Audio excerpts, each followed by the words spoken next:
Just your chairs, maybe you can represent over there. Yeah.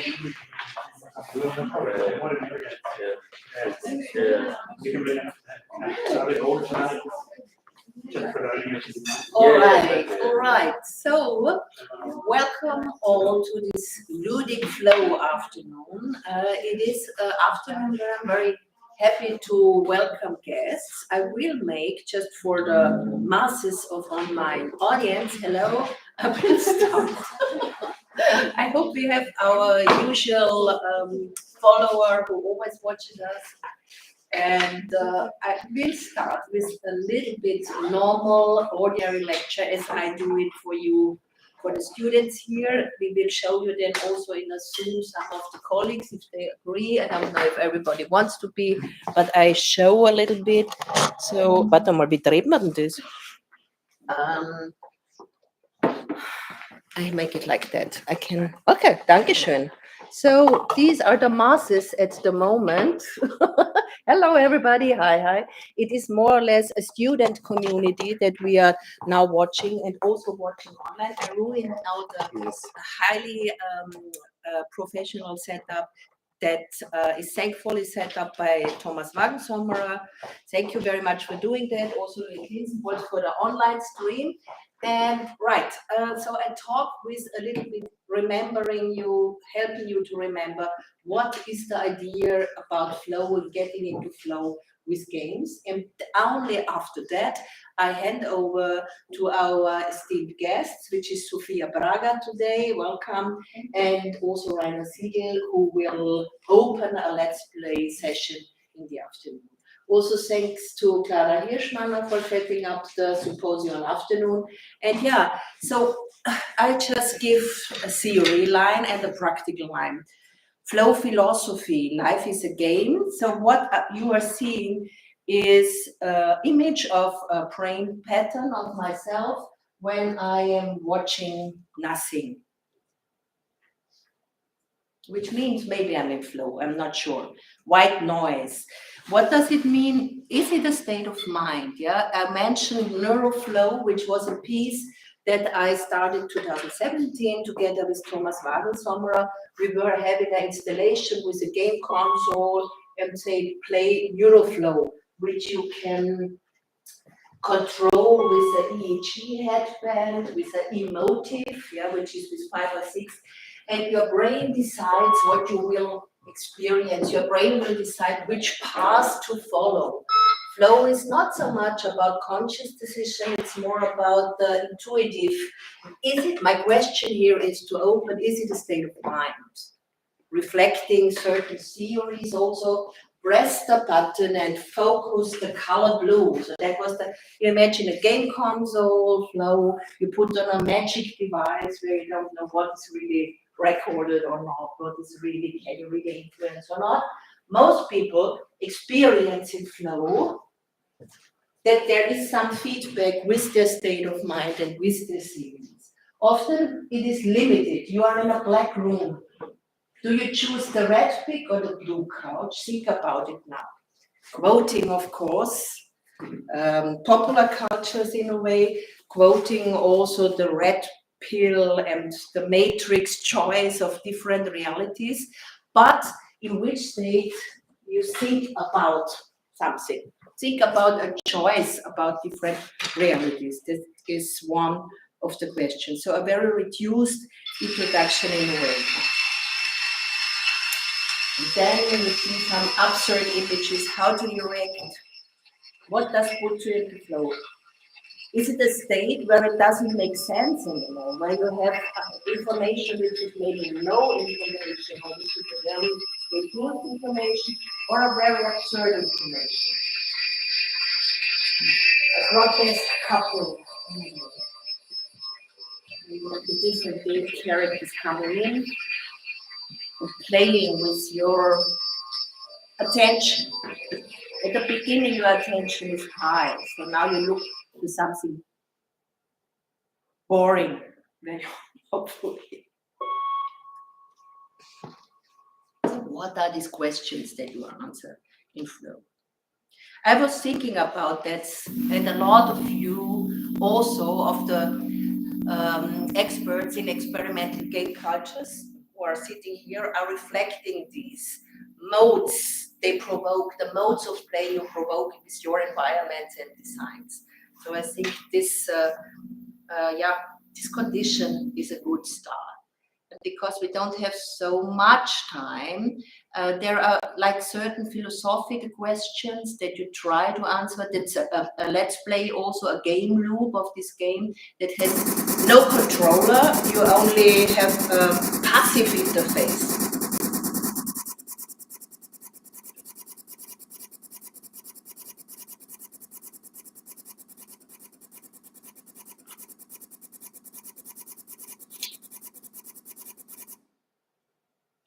This is an answer to a game question.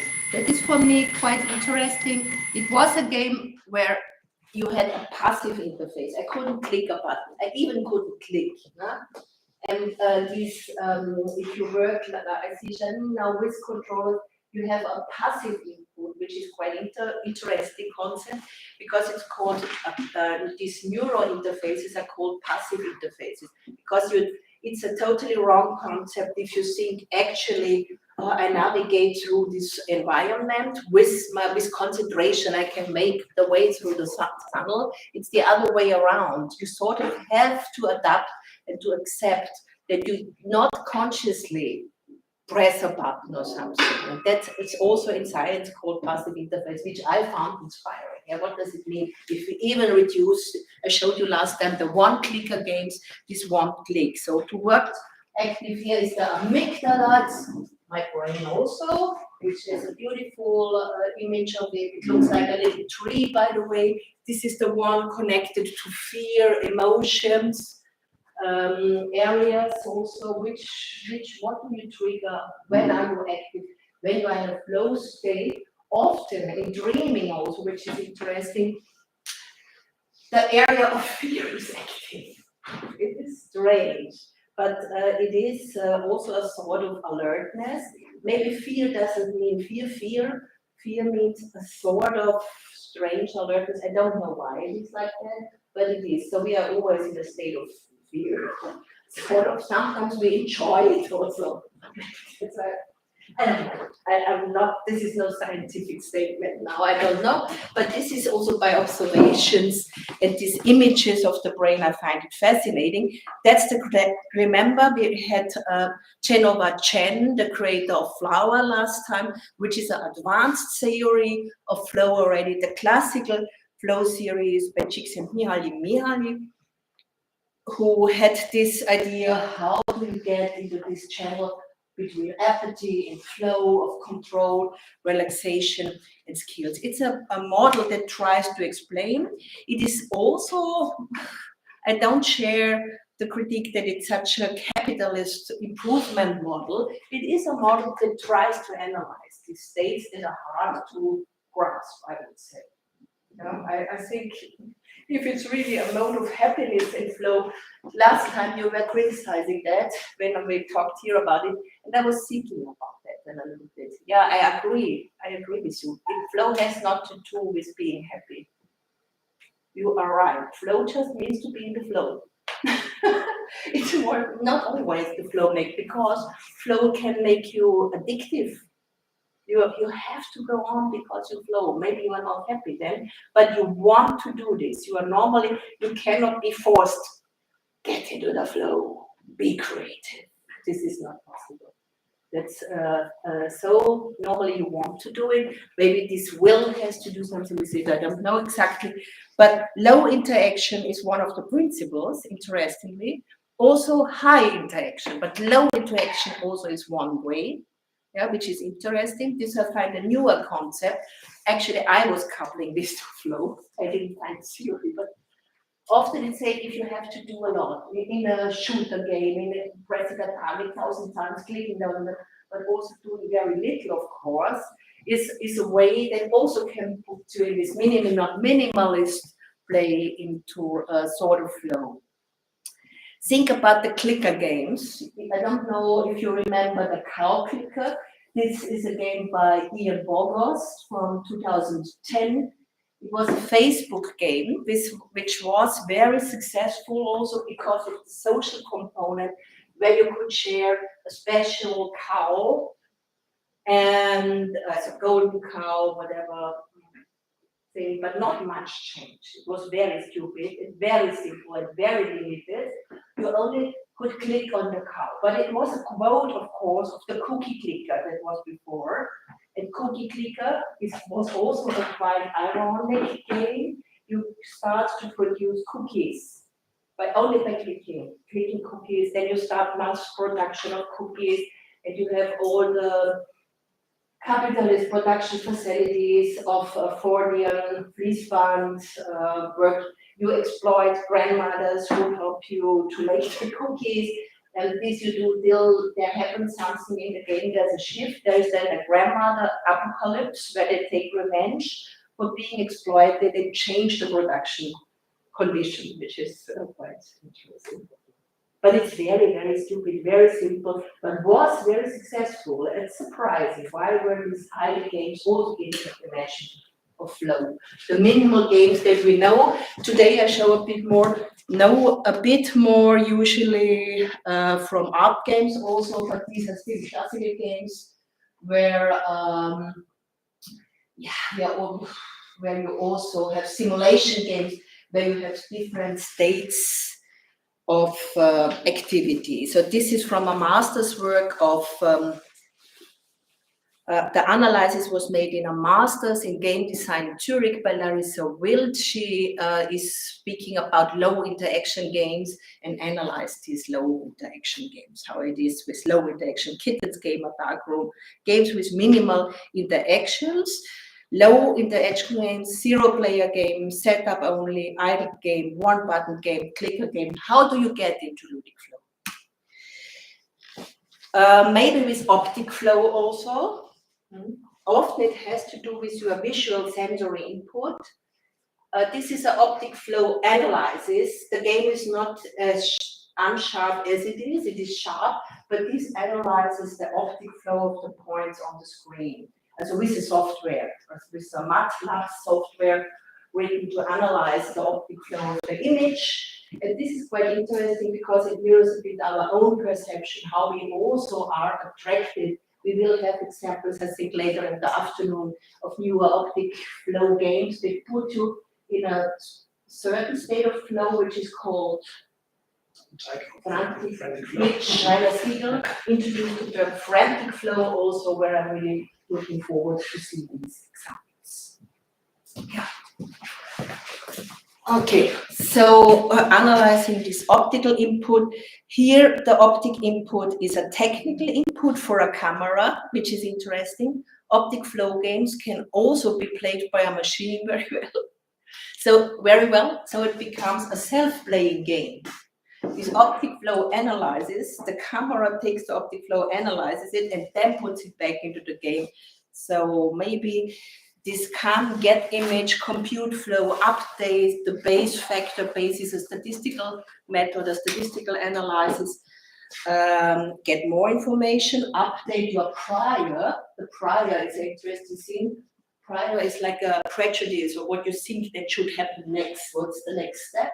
Generate perception, make decision, then it gets back. In that case, it will get image, but sorry, not in general. But now it doesn't matter if I'm a human or a cam. It is the same working principle in such a manner when I process or react to this optic flow. Normally it makes a big difference if I'm a camera or a conscious being, let's say. But maybe cameras become more conscious now also if they have a connection to the AI, which we will hear later, a second talk today with Sophia Braga also mentioning these aspects. Yeah. This was this cookie clicker image from Julien Tienot from 2013, where this cookie production machine, where I don't know how many million of cookies in automated way were created. These are idle games where you are not always are active, but you are still in a flow, even if the game is idle and playing itself. I want to point to this sort of absurd connection also of flow, that game principles are in the center. even if the game is playing itself. Naja, it is an experimental theory, really. It's a really experimental game culture theory also, where we have this Ludic Flow, and yeah, a big reference is also the Stanley Parable, where critiquing playfulness makes sense. This is the story of a man named Stanley. Stanley worked for a company in a big building where he was employee number 427. Employee number 427's job was simple. He sat at his desk in room 427 and he pushed buttons on a keyboard. Orders came to him through a monitor on his desk, telling him what buttons to push, how long to push them, and in what order. This is what employee 427 did every day of every month of every year. And although others might have considered it soul-winning, Stanley relished every moment that the orders came in, as though he had been made exactly. So this is where you walk also endlessly in a working environment. You try to escape Stanley Parable. I think one really groundbreaking game also in the way of how you play in a environment that is somehow depressing, repeating itself, but how you find and make your own way there. And the game also has a twist, where you escape differently, where you have those, many of you might have played it. I highly recommend, and we have also later here the possibility. Oh, come now. You don't want it to end already, do you? Why don't we begin again? Again.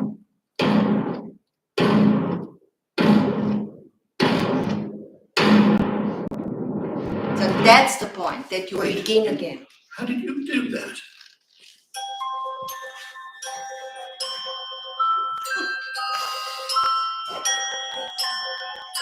Also sophisticated in the way how it's presented. I think also every day the same dream, if you don't know it, from Mole Industria, Paolo Pegazzini is a good example for such a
if you didn't play it, try it, because this entfremdete Arbeit, refusal of labor, don't work. Je ne veux pas travailler, travailler jamais was in the 60s of the Paris Commune, also like a song or a slogan, but this is a typical for Mole Industria. If I would recommend to play it also. If you don't, because you have no chance to behave differently. You have to put on your trousers, otherwise the game would end, you jump back. And Mole Industria has a lot of very small conceptual games, yeah. It is games that you can handle as one person also, but they have a message. in also in this assemblage of different topics that are always on very actual urgent questions, and very often it has a certain flow also, I would say, because you play over and over again. And you also experience this, what is entfremdete Arbeit, what is alienation, we all know, but it's different if you experience it actively in a play environment, and think about it. So that's also like a statement game, and Paolo Begaccini is politically also very active, so I really respect this highly. Social democracy, social awareness. Yes, yeah. So very different topics always, no? Yeah. Also one about the Pope and the Church in Italy, which is also quite challenging, I have to say. So it's really urgent topics, I agree. So, but this one is one of my favorites, I would say. It is every day the same dream to walk through, play through. I don't have an idea if this really is such a Ludic Flow. I know that we have some experiences with the MUDs, with the multi-user dungeons, the text-based environments. We were here in the classroom also playing and performing with these games and developing some only text-based games. I find this interesting because you are in a black room, you look around, it's only text. Left there is a closet, go into the closet. This move is highly immersive and very much, because it's so, it leaves so much open for your brain, I think. What you imagine, what you do, and it is a social environment. You can describe things at the moment you describe it as text. You execute code also. This is beautiful. So even before ChatGPT making code or so, you can do that in such a multi-user dungeon.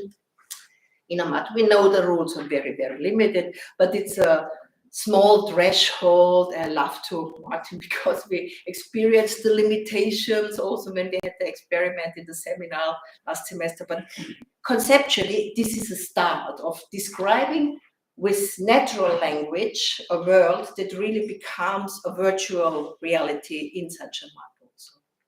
And this is putting you into a state of flow because you have a creative potential in the game. You create the environment, the actions, the moment you describe it. I still think it's connected, these flow paradigms are connected. Progression was one action, progression, cow clicker has several progressions, action, nothing, click, click, click.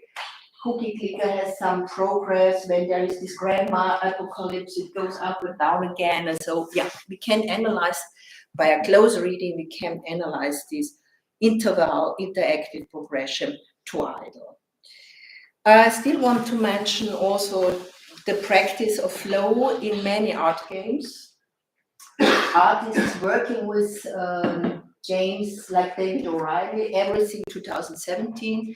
Here, this moment of flow plays a big role, also because one of the first things which everybody should understand is that every creature in the universe that is in any way sensitive and in any manner of speaking conscious regards itself as a human being. O'Reilly says that was a mistake. It knows and is aware of a hierarchy of beings above it and a hierarchy of beings below it. That is to say that wherever you are and whoever you are and whatever you are, you're in the middle. That's the game. Your senses extend a certain direction, in all directions, and therefore give you the impression of being in the middle. Because the definition of a person is where you look from. Now, everything in the world feels like that. And also it has its own kind. You see spiders and hydras and sea urchins and so on don't look very natural to us. We say, well, I wouldn't want to look like that. But they say when they see us, well, what kind of an awful thing is that? And maybe they do, the spiders and sea urchins. That's the voice. I was fascinated when I heard it first. He's now switching to the other kingdoms of animal, of microbes, of other beings. The voice is Alan Watts, it's not David O'Reilly. It is a 60s original record from a philosophy talk. Alan Watts was a bit a deviant philosopher. Yeah, he was a bit very hippie, so to say, in a way, but he was quoted a lot at the time. And he had this interest in respecting different aspects and dimensions, the macro and the microcosmos of the world. And in this game, the interesting thing is that you shift and switch and flow, yeah, between macro and micro. And it has a very limited mechanics. You walk around, See but you yourself become everything. as existing only now. That's the only you there is. The alternative, then, logically, is to see yourself as everything. So in all this, you see, when you get a game going, this kind, there comes the point of what you might call emotional investment. It's also a good way to make somebody listen to a philosopher's talk. So I think it's a good way to make a game where you listen to a lecture. Maybe we do this afterwards with your talk. Maybe you make a self-generative environment, most probably. But coming back, play itself, sorry? The game actually can play itself. So if you leave the controller, then we checked it actually here. Yeah. When you leave, it continues to play, and you can observe it, how it plays itself. Mm-hmm. So it's exactly one of these idle game principles where it starts to play itself. Mm-hmm. Mountain was another game by O'Reilly, 2014, has a similar concept. I think it's beautiful that you dive into the narration of everything. I like it more than Mountain, I have to say. But with Mountain, you have one action at the beginning. You answer one question, and then according to this answer, a mountain is generated, and also it plays itself. You only see the environment and the mountain rotating and going around this ecosystem. Yeah. Why do I have now this beautiful game here? Clara is here. Maybe she can say a few words. She knows the developer. Line Wobbler is also a game which has only one action. It's a physical game. I wanted to add it in this small selection of some flow games as introduction, let's say classical flow games also, because it has only this one controller, and it's like a LED bump, like a LED thing that goes up and down. So it's a translation of a video game principle into a physical interface where you only have the one controller to wobble the line. It's developed with Matthias Maschek, Austrian genius developer, and a one-dimensional dungeon crawler game. One-dimensional, think about that. It's the conceptual description, but it's a very funny statement installation also. It could be like a diploma installation or something here, I think. Yeah? It's a statement about a reflection, about a game culture where you wobble the controller, and the entire game is made with an Arduino board and is displayed on a LED string. So at first I didn't understand. I saw it in Berlin also some years ago when it was developed and shown at the Amaze show actually. They just wondered, what is that? And it was very new that you translate this into a physical experience. I come to an end also with the examples now. As a flow, the game is also something where you experience flow also, where you see also Björk, for example, audio game. As a flow was another game. Björk is similar. I like it more than flow, actually. Biophilia. Okay, by Björk, the musician.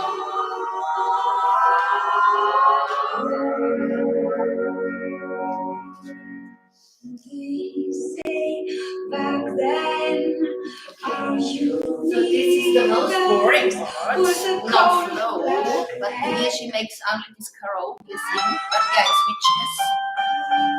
It's an instrument. This biophilia is more instrument. You play actively. So part of the Platte, just talked with Sebastian today and makes a sound game. Also this album also has a game. The app itself is playing like instruments. And she has like this star, zodiac, and the aspect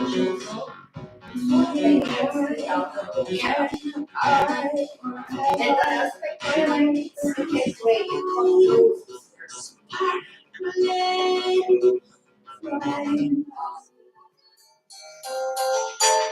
Not so well known, I think, but it's really interesting.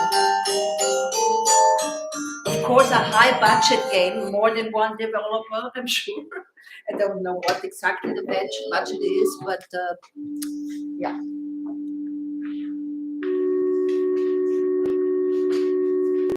Yeah, you could choose certain instruments.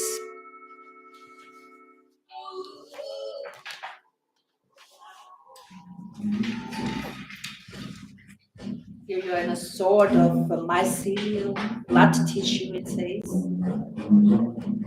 Reminds a bit of this microcosmic, now again zodiac, macro, switching between these dimensions.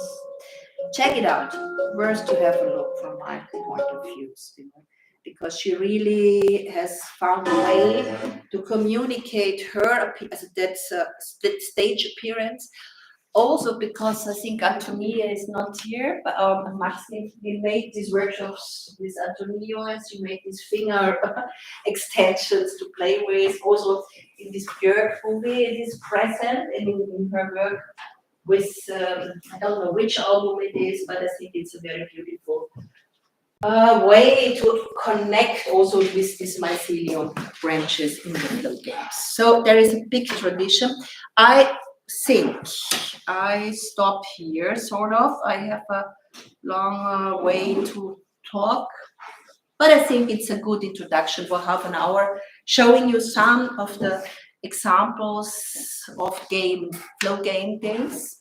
I stop here and I think I introduce now to an expert of flow, really concentrating on a contemporary flow with the work of AI, which is Sofia Braga. I'm very happy she accepted to come to the lecture today. I got to know her also that she's holding the actual award of the creative, what is it called? Industry, not creative, Creative Agentur Vienna. However, yeah. Vienna Content Award. Yeah. The Content Award, I met her there as part of the jury, and I was really impressed how sophisticated she was, bringing in her own artistic practice in connection to using and playing with AI. Her aim is a film design, but she will introduce a little bit. Thank you that you were here. Thank you. Well-known international artist. Yeah, the stage is yours. We have afterwards Q&A also. So yeah, please. Thank you. Thank you very much, Margareta, for the nice introduction. I'm very happy to be here today, and I also hope that we can have the time to discuss also your project. I'm really curious actually to see something of what you are working on. So I will briefly introduce myself. I'm Sofia Braga, a transmedia artist and director. I come originally from Italy, but I'm based in Austria since around 6 years. And in Vienna since like 1.5 years somehow. My background is in visual arts and in interface cultures that I pursued a master at the Kunstuniversität in Linz, which is the reason why I moved to Austria, and then I decided to be here because I believe that as an artist, Austria, especially if you work with the new media environment, is a great country to be. So today I will briefly talk about. Sorry, I needed to start this. I will briefly talk about my artistic practice and research, which is somehow divided in two blocks. So from one side, we have what I'm working on that Margareta also got to know through the Vienna Business Agency. And I'm basically using artificial intelligence tools for the creations of what I like to call cinematographic experiences. But I also work with augmented reality to create immersive installations, and I use these tools and these technologies to create speculative fabulations that somehow try to challenge the dominant narrative. but my artistic practice didn't start quite there. And when Margareta and Clara told me that today's topic was Ludic Flow, I actually thought that my other block of research would have been also very interesting. So I spent the few years researching on how to disrupt centralized social media platforms, and especially trying to highlight the power dynamic within this the centralized social media platform structures, and focusing on the problematic called culture of intervenience. And so, how does this relate to flow? To me, since when Margarita told me Ludic Flow, I was like, okay, this totally makes sense. But this is what I'm trying to do. To me, and so in my project, what I try to do is actually, I mean, social media flow is for sure not a Ludic flow, but it's like, in my opinion, a neoliberal capitalistic way of using flow. And what I try to do within my project is mostly to disrupt and break this flow. And so we will see how, because of the design of the platform, this flow is used actually to gather our data. So we will talk about interventions, but of course about also surveillance capitalism, that I'm pretty sure is a topic that you already talk about a lot. So let's get a bit into it. What it is interventions? I don't know if you ever heard about it. Most of the time, it's not really really known aspects, but it's defined as participatory or horizontal surveillance, which is enabled by the design and the structure of social media platforms, and leveraged on our very human need of how to determine ourselves. So often when we talk about social media, like we kind of define it as or many people define it as a narcissistic delirium, and I like to underline that it is not like this. We are not all narcissists, but we are pushed to talk about ourselves. The platforms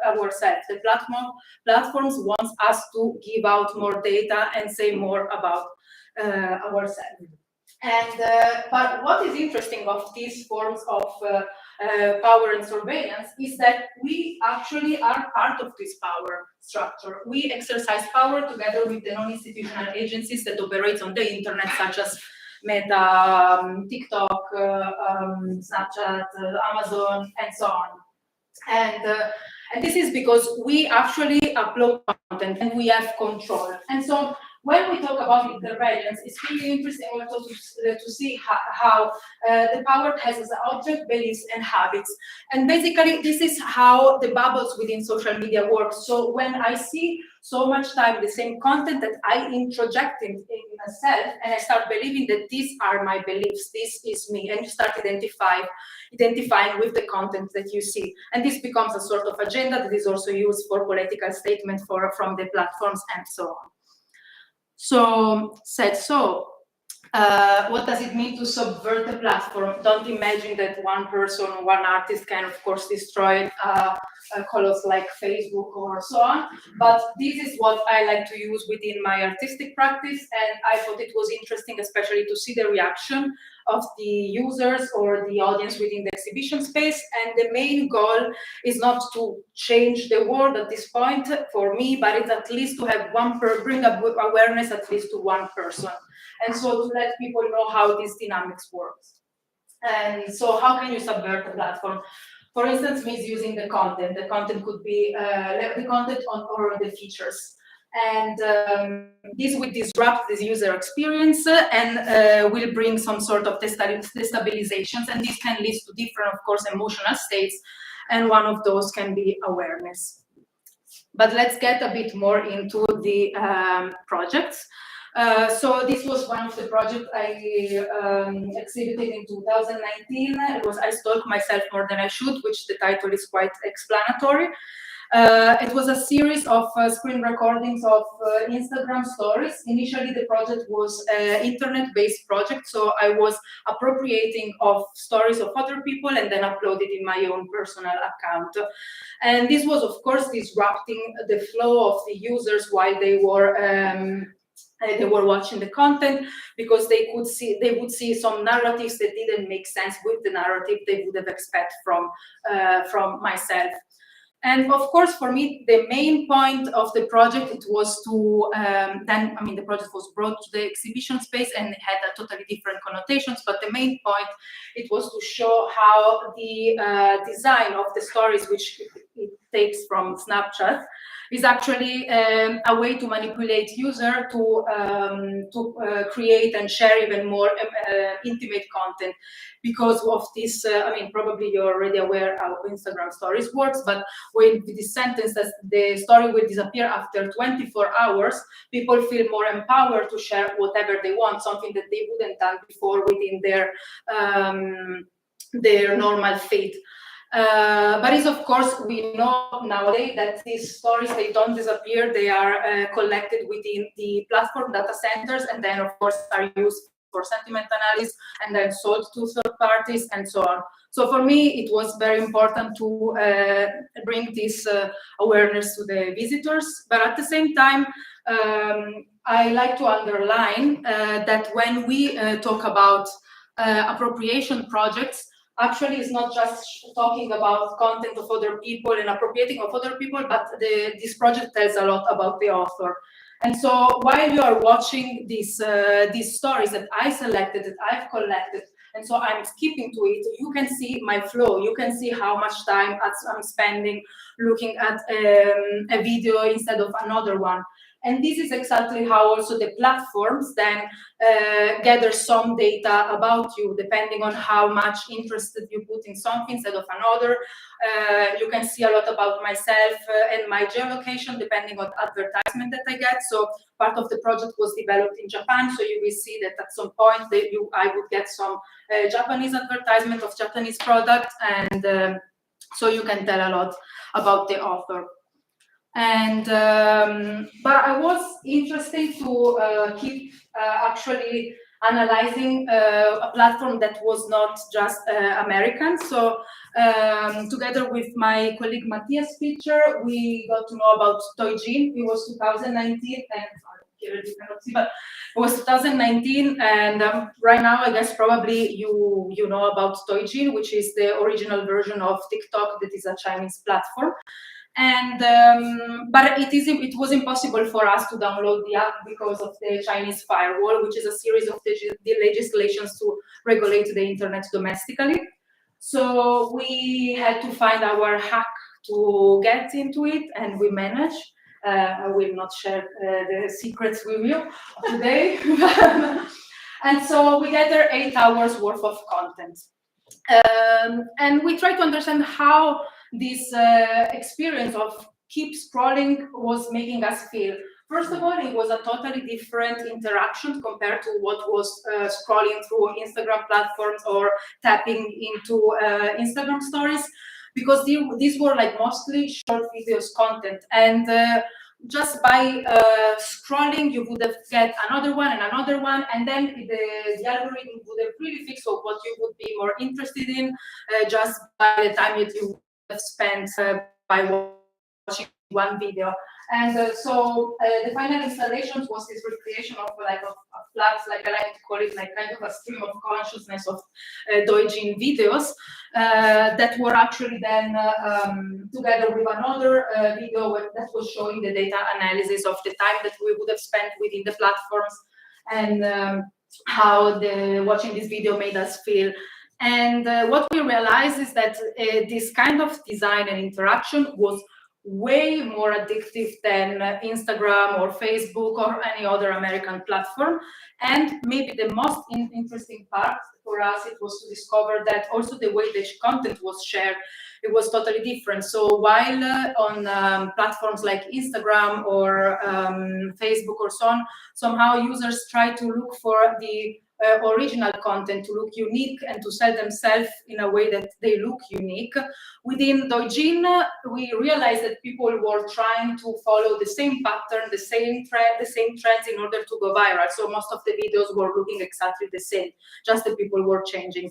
And that, of course, for us seems very normal right now because I don't know if you're consuming TikTok, but back then to us it was very interesting to see. And I will jump to 2023 to this research I did again on TikTok for the Amber Research Lab. That was platform Workshippers. So as I already told you, it's when we are within the platform, we are basically pushed by the design of the platforms to upload even more and more content, and we become somehow what also Shoshana Zuboff talk about in her book Surveillance Capitalism. We become basically free laborer, and our data becomes basically raw material to capitalize on.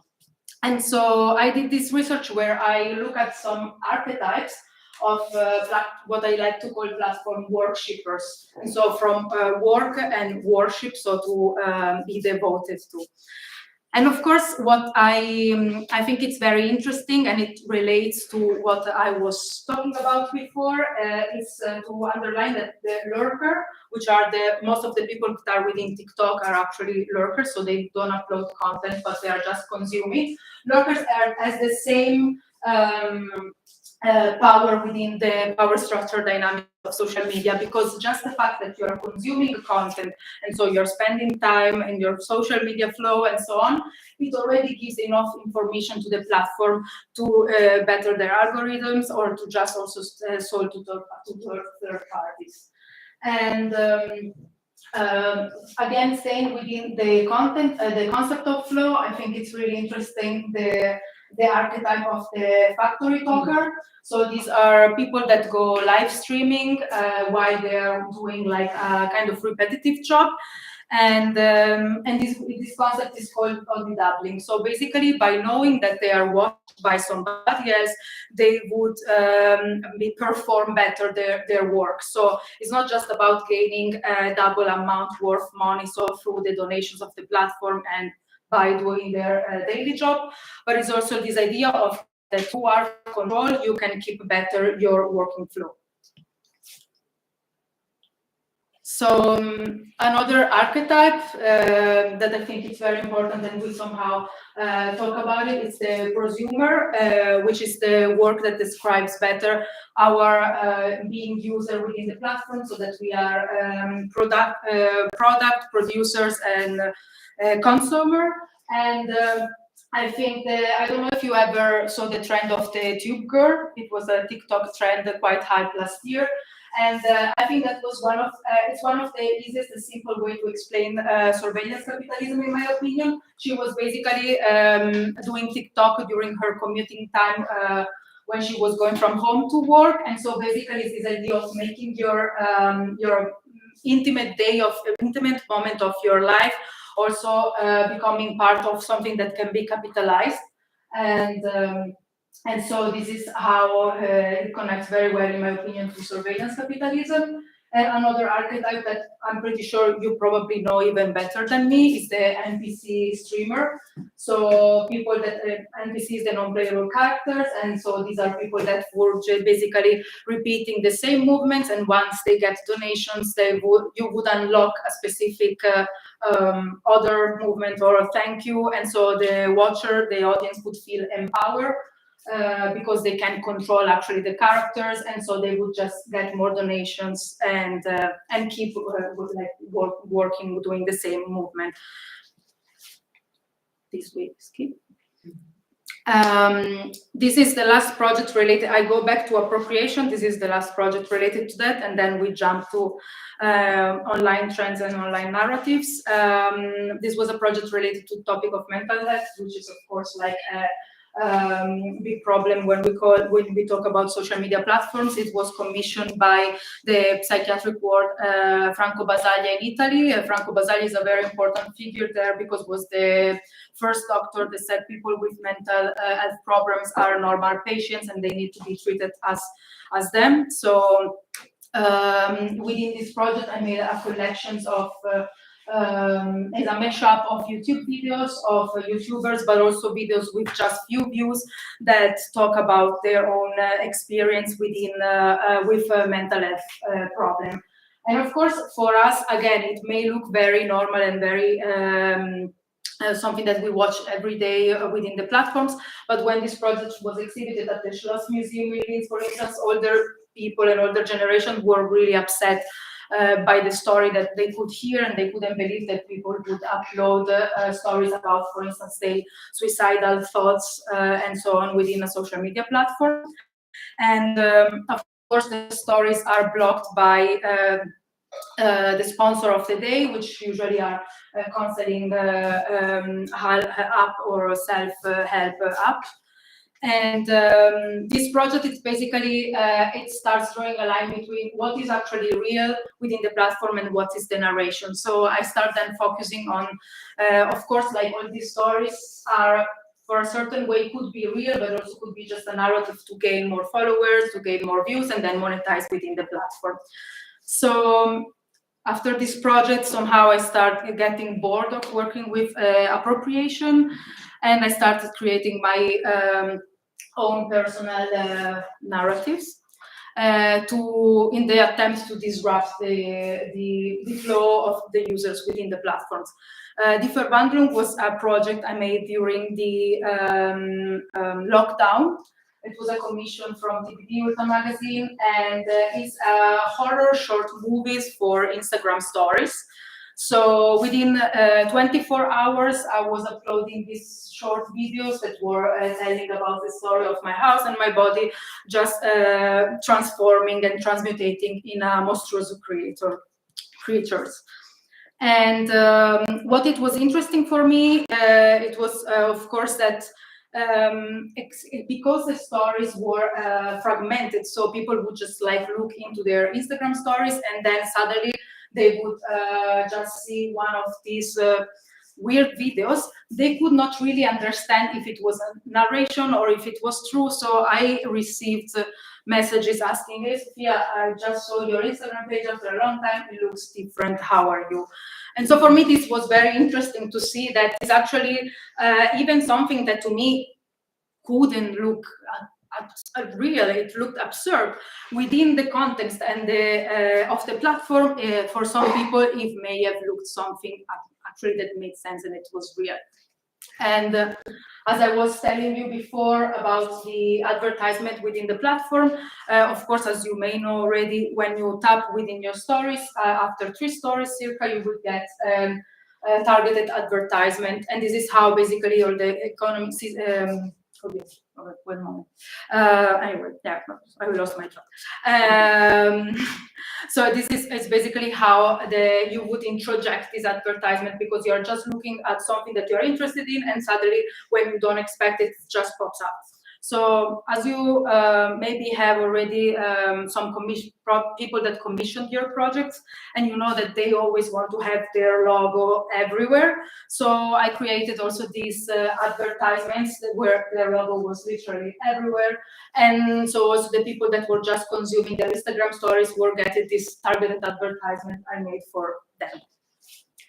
The whole movie was ending then with a choice. So user had to choose, do you want to continue or do you want to exit? And then depending on the answer, they would have get a different finale. Now I'm going out of the platforms, but I'm still sticking with internet trends.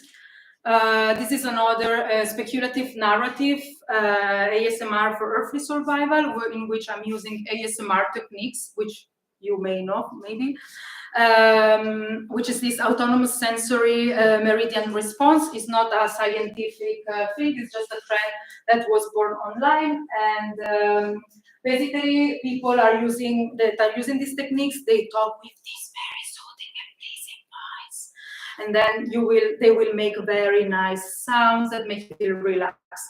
What it really engage with the audience when you use ASMR, that you feel that this is a special treatment just for yourself. So you feel alone and unique with the person that is telling you the story.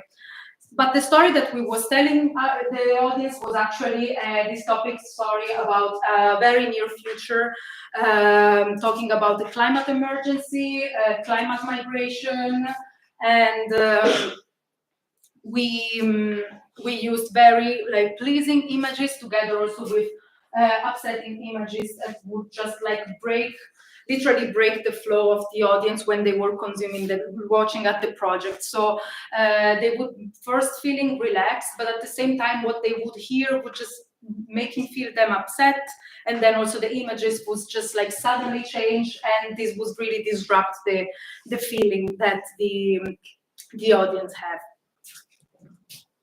After ASMR for Earthly Survival, last year I've been commissioned another project, again on this topic, and I decided to use this time the manifestation technique, which is another online trend.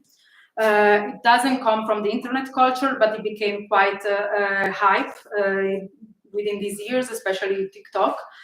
And I don't know if you ever heard about it, but basically manifestation is a series of techniques that will help you to align with your wishes and what you actually want for your future self. So one of the techniques, for instance, is to write affirmations or scripting in the present tense, imagining already yourself in that situations that you would like to be. But what I did in this project, which it was a series of workshops, it was actually to switch from the self and the personal manifestation. Right now within the media, within the platforms, is mostly used for financial gain. So I am rich, and this is mostly how it has been used. But so my goal was to move from the self to the collective. So how can we create collective speculative fabulations all together for the safeguard of planet Earth, for a better future for our planet? And so I think this project was actually relating very well with flow, because it's really difficult to just jump into a situation and imagine a story that you would like to create. So, okay, speculative future, what do I want? But by following these rituals, these sort of rules, I realized that people were really getting ready to then totally involve in the creations of their own speculative stories. So the workshop was not just for artists, it was also for younger people or people that come from totally different backgrounds. And I really see that at the end, when they had to script their own narrative, following these rituals would really put them in the mindset and in the flow to actually then create something really, really interesting. And then there was also a video installation that was explaining basically these rituals. And talking about rituals, now I'm getting towards like leaving a bit the platform, but not really. I made this project for vulva channeling research, which is a speculative transhumanist research that focus on the use of augmented reality tools to actually channel a virtual vulva on your forehead. And this should help you to enhance well-being, internal well-being, and make you feel better. And this was actually, this project, it became an online, unwanted, let's say, online participatory performance, because the augmented reality filters were first, that was first uploaded on Instagram and TikTok, went viral the first day of their release. And for me, what it was really interesting of this project, it was how people were actually creating their own narrative and stories by using these tools. And so what it was before an online project, it then became an immersive installation. There were different for vulva channeling position settings, and depending on where you were laying down, you could just channel a different digital version of your first vulva. And of course, the whole project was about creating these digital identities and also how digital augmentation can actually change the perceptions of our physical body.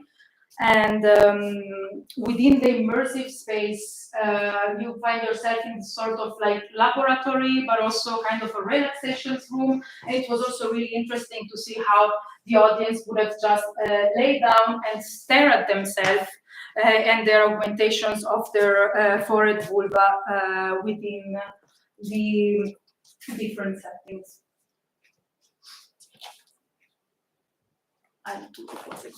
Now I'm going to the Margareta's favorite part, but she was You can also think about questions already, or so if you have some. So, and so now I'm showing you the last project of today, and is exactly how I'm working on at the moment. So the Artificial Conjuring Circle is the first of AI-generated movie trilogy called the New Endings Trilogy. And the second one is Third Impact, which actually got the Content Vienna Award, where I got to meet Margarete, that was in the jury. And but today I will just tell you a bit about that, but not much because it's still work in progress and I cannot. But so the Artificial Conjuring Circle is an AI-generated movie. It was inspired by this book called Nova Scene by ecologist and scientist James Lovelock, which sees the collaborations between human and non-human, in this case the machine, as the only solution for the safeguard of planet Earth.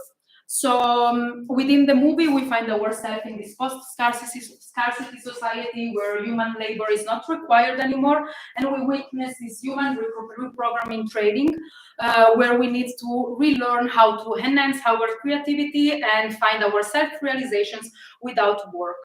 These are the last days for organic life on Earth. That's why we find ourselves in these liminal spaces that are under the Earth's surface. And actually, it was interesting that Margarete showed the Stanley Parable, because the aesthetic of this movie is really inspired by the internet trend of the backrooms, which is also inspired by Stanley Parables. And so also the sound, it's really has this zzz, and it's very distorted. And it's when we talk about flow in terms of AI movie, I found really interesting because from the audience perspective, maybe if we have 5 minutes, I can show you also the movie. It's a short movie. From the other audience perspective, I think it's really immersive. You try to create some imaginary yourself, you try to see something that are not there, and it really puts you in a sort of flow. While, in my opinion, from the artist's perspective, when you create the project, it breaks the flow. It is impossible for me to follow a flow when I'm working with AI tools. This is because, as you may imagine, there is it requires lots of rendering times. So lots of just waiting, and in my opinion, to wait, it's somehow what it breaks the flow. If you are interested to know also a bit more about the technicalities of how the project is made, I can just tell you a few words, and then maybe we can go into it later if you are interested. But so this is it's made locally with open source AI tools, and it basically generates a series of frames that they make sense between each other, and they are then interpolated with another algorithm. The algorithms I use to create the frame has also some aspects which give me the possibility of create a sort of movement, so that you have, we will see it now, but you have this impression that there is kind of a camera that is moving between the axis X, Y, Z. And then once the frames are generated in low resolutions, they need to be upscaled and then interpolated. And then when you get a series of clips that make sense for you, because of course another gamble with AI is that you cannot really control totally what is going to be the result. Of course, this works also with prompting, so you can use the prompt as better as you want, like control the prompt as much as you want, but you never know what's going to be the result.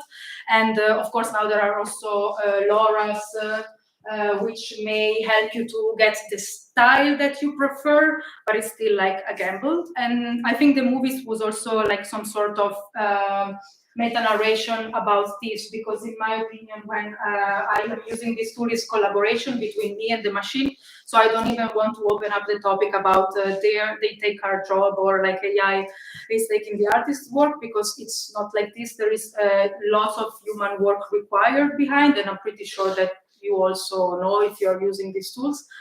And And yes, and maybe one last word when we talk about AI, always important to understand, and this is also what I'm trying to do with my movies, is to we need to somehow move on from these dystopic dispositions that the machine has been displayed within the mainstream narrative, because what we have to fear of is of course not the machine but the people behind that are creating the bias and using them in ways that they should not. And with this, maybe if we can watch it, or we can. Oh no, wait. Audio? I know.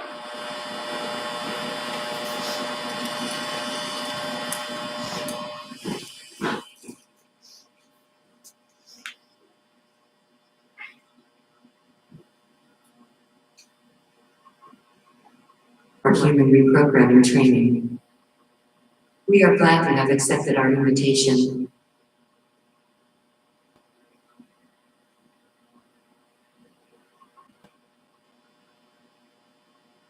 As you may know already, there is no point of return from here.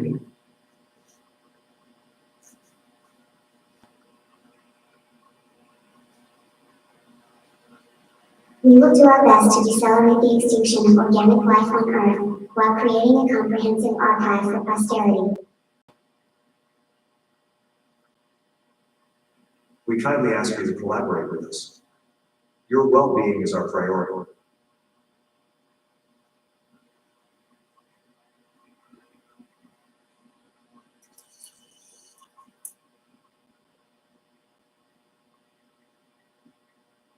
During this 9-month program, we will enhance your creativeness as a main path to your human self-realization.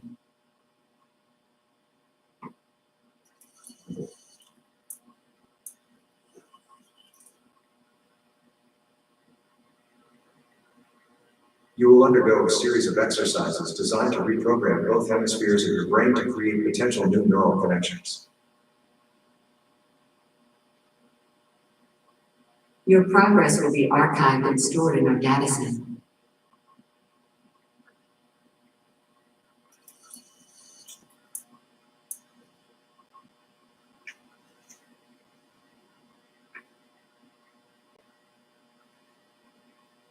Thanks to your contribution, we will be able to refine machine and creative visions while, at the same time, focusing on ways to avoid alienating and unfulfilling work for you.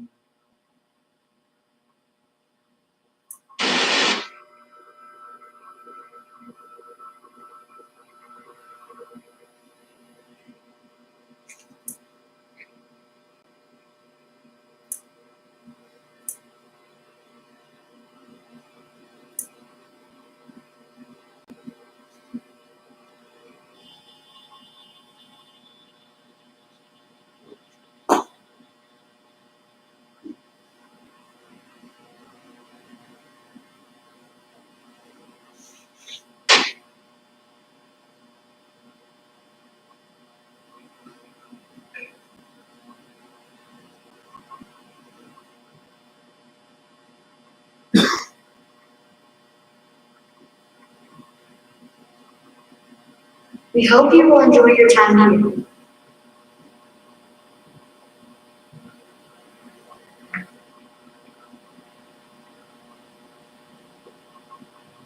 If you have any questions, please get in contact with us.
Dance.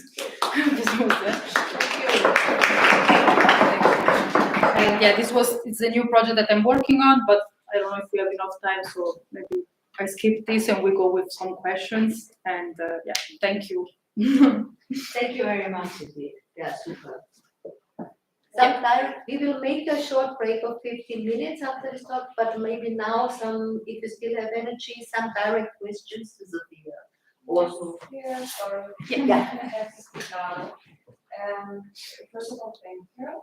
It's very interesting insights. I don't even know where to start because so many things. I think especially all these weird trends on TikTok are super interesting. For example, I mostly find shifting and the shift of very fascinating. But what he said again and again was that you use speculative narration and speculation. And I was wondering if you could talk a bit more about that with practical To create, to use speculative fabulations. and also how you define it, and how do you incorporate speculation into your artistic practice. So what does speculative? Yeah. So I think that for me, it's thank you very much for the questions and for your work. I think that for me, it's always really important to use narratives in general because it's a way somehow to convey. Like to tell a story is a way to convey a message that can be, in my opinion, understood from way more people. So instead of maybe going directly to the point, to just create a story that also leaves space to imaginations. So for instance, the Artificial Conjuring Circle, this movie, when I give my interpretations of the works, most of the time is not even the interpretations that another person would have. So I also like this aspect of just leaving things open that can create then a sort of conversations with the audience, which for me is the most important point. So also in terms of how to help people just to imagine what they would like, for instance, for the future, because most of my project is about future speculations, like how will be the future of planet Earth in relations, for instance, with the climate emergency situation.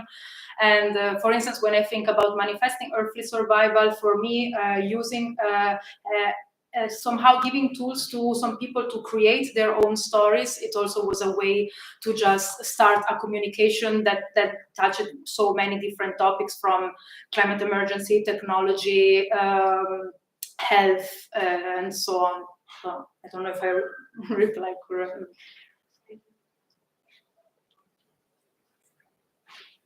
Yes.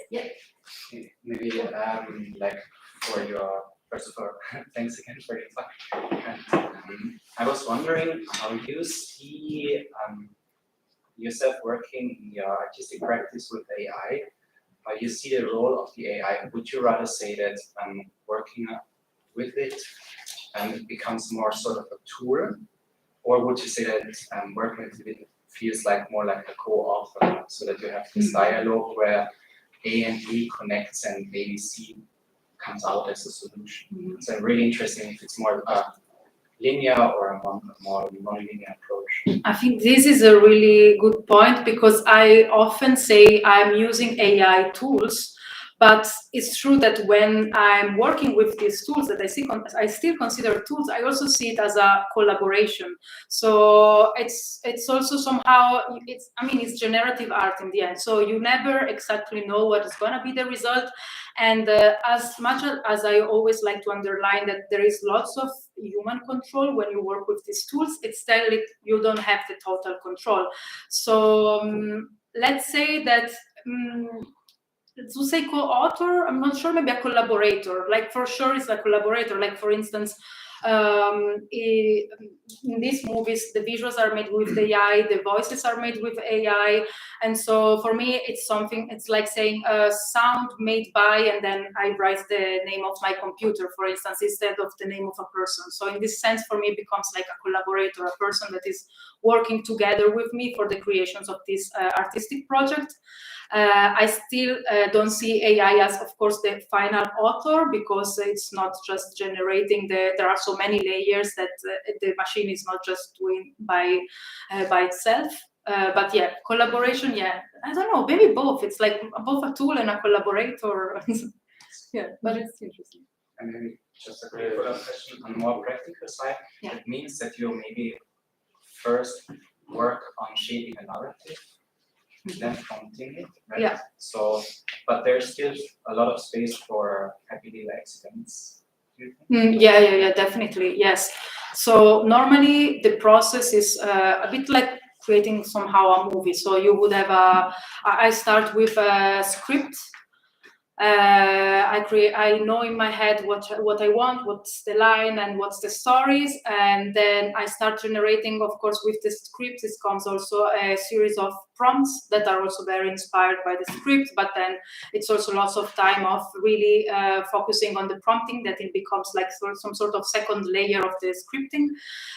There is lots of time looking for the models that I want to use. So most of the time is also not just one model, more models, different LoRa's that can somehow modify a bit the style. This is something that when I worked with the Artificial Conjuring Circle was not out there yet. But right now, for instance, on the new movies, I'm also using totally different workflow. And then, of course, within the generations steps, so when I basically feed the prompts, and also there's not just prompts, but it's also, as I told you before, it's about okay, what's the movement of the axis I want to give, there are very many parameters. And then at the end of the generations of the frames, there I can see, it's like, okay, this is something I can use, this is something I cannot use, maybe I can use just one part of this. And this is also why I always generate in a lower, how to say, scale. So I never upscale it immediately, because you never know, and then in the process it becomes also very slow if you would upscale it immediately. So there are, after, when you get all your generations of the different frames that you want, that it really requires, depending, now I have a new computer, it's way faster, so a bit less time, but still, like, depending, lots of time. Then there is also like re-looking at all the frames generated, understanding, okay, I can use this, I cannot use this, and then there is the editing part. And no, first of all, the upscaling and interpolations. This is another AI algorithm, and then the editing part, and then the for the generations of the voice and the sound. This is again another algorithm. So there are, like, it's a very, that's why I say, for me, creating a movie with AI, it really, from an artistic perspective, it really breaks the flow, because there are so many steps that I just cannot really immerse myself in the process. Sometimes it's also very frustrating, I have to be honest. Actually, I have a combined question maybe from like AI and like speculative fiction. When you make a film using AI, you kind of you want to speculate about like future scenarios, but the AI uses like data about the already imagined future, which you can call like retrofuturism a little bit. How you can actually avoid that, because otherwise we kind of speculate about the past in a way. Yeah, that's absolutely, like, it's also one of my points. It's a very interesting point. Of course, like, also, like, I'm using already existing data set, and also, like, I would not be able to create a data set that creates like a totally, but for me it's also interesting, like, how these interpretations from the past to then talk about the future is come out. And now, I mean, with the tools I'm using right now, I feel like I have a bit of more control on some specific things. But for instance, in this movie, if you see, at some point you see a door, and the door has an handle. And I'm like, why in the future a door should have an handle? And for me, it's also like a bit, it's part of also the fun of it, no? It's also talking about like this, I mean, in the end, artificial intelligence is also nothing very new. This is like my next movie is actually about talking about quantum computing, and it's like I'm also living. It's funny that you use this technology as a tool that seems like it's the latest technology. No, this is nothing new. It's like our browser engine, like on Google, is use artificial intelligence since I don't know how many years. So, so for me, this is also like kind of funny aspects that I don't mind to be there. I mean, in the end, it's like I'm creating speculations in collaborations with these data sets, and I'm fine if it's exactly not what I imagine for the future to be. So much. Thank you so much. Thank you. Yeah. Yeah, thank Thank you you. very much again.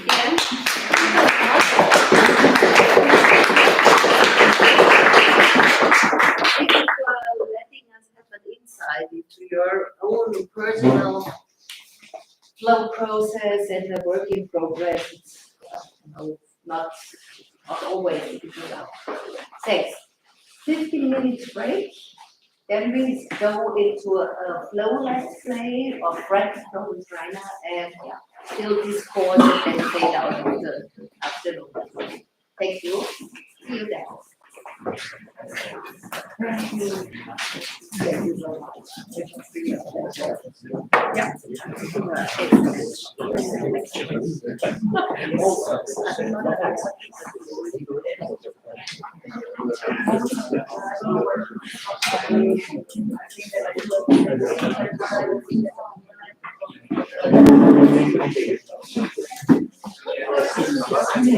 much.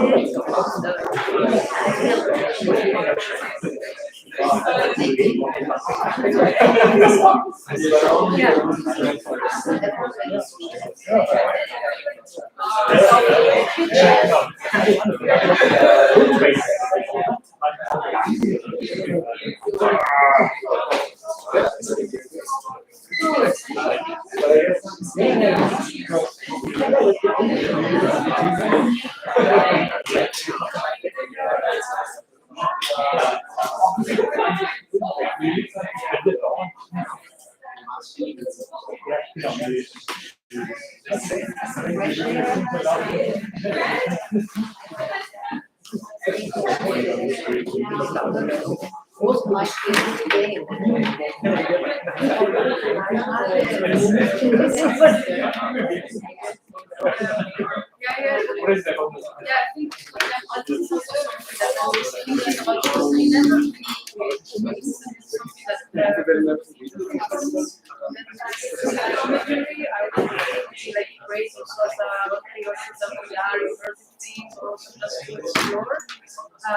But somehow I mean, I got the voice of this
It's so funny that now most of my so I can compare this to one project like every genre of art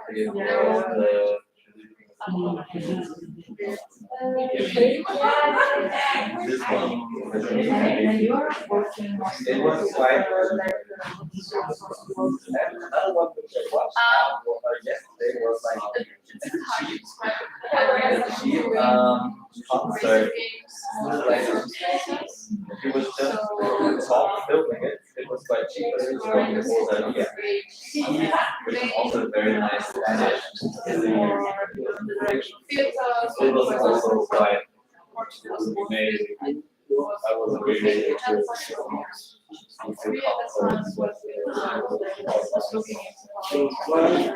There's an input, an output, but most of the time it's like the question of how to use games, society, spaces, urban spaces, Zoom spaces.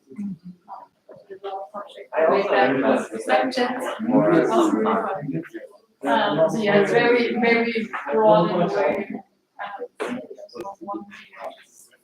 I also just got a ticket alarm today that there is a concert of HBO. That's hi, Sophia. Just what I want to ask you about the sensory overload. Okay. There's no reference. Yeah. The state changes all the time. Yeah. I was like, okay, so maybe talk about Monday architecture. It's like,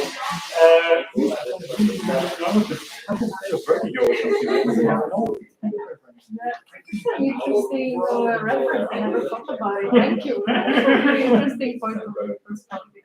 Yeah, but it's true. Yeah, it's disorienting. Yeah. Because suddenly you're in a corridor and it's a camera somewhere. You can't lie on scale. Very interesting.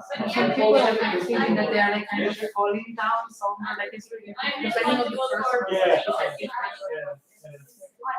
Are you also part of the department? Yeah, I'm in a project.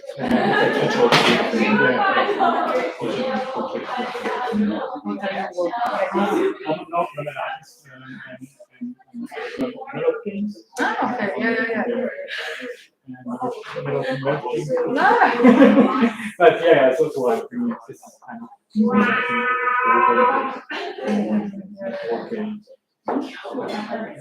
it's a great field.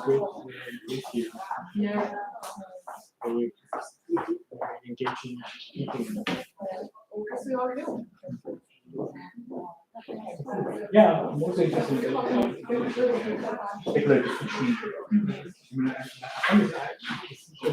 The idea of workshop of people generating visuals of the meditation, but not doing it for yourself in your own career and so on. I don't know, but it's very interesting. Yeah, exactly. That works perfectly for that. That was really like the point of the workshop, and it was that's also kind of analog. There is So the type of work like but not a game master that collaborating with story and so on. Great utopias. Yeah, very interesting. That was also like it gave also very interesting results because it really made me also think about when every person is bringing their own narrative and it really opens discussions on so many topics that maybe you didn't even thought about before. Was really. Did you meet with people from the art? So no, it's actually. I mean, there was also some people from the art context, but it was during the. I don't know if you know the Festival der Regionen. Which is so this is the point of the festival is also to somehow create a connection with the locals. So there were I was in two small towns in the Oberösterreich, and there was like Steyr and Neugarkirchen. I'm sorry that they were very small, and then also the people from the city, they would have just come to join the workshop. So we had also some artist perspective, but also from like people that they absolutely have nothing to do with art, and that was even clash. So there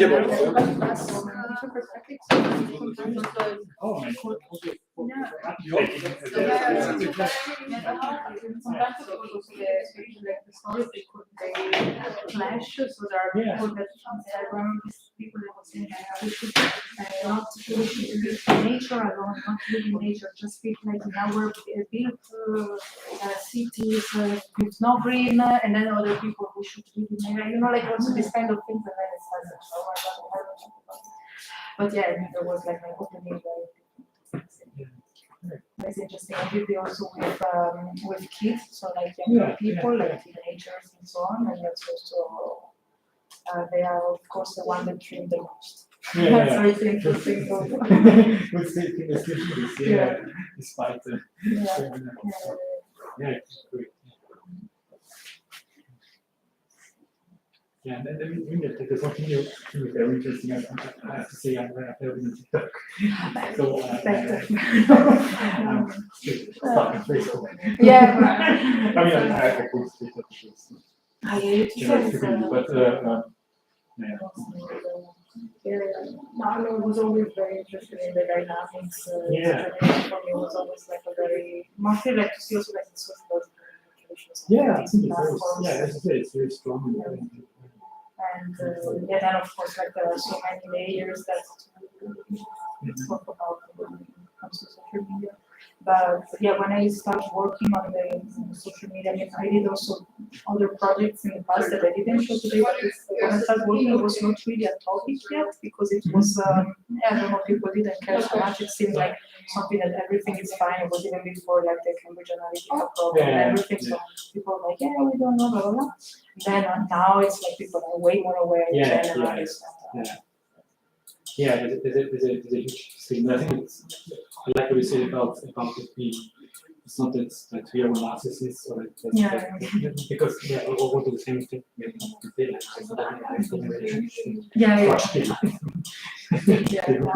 not AI.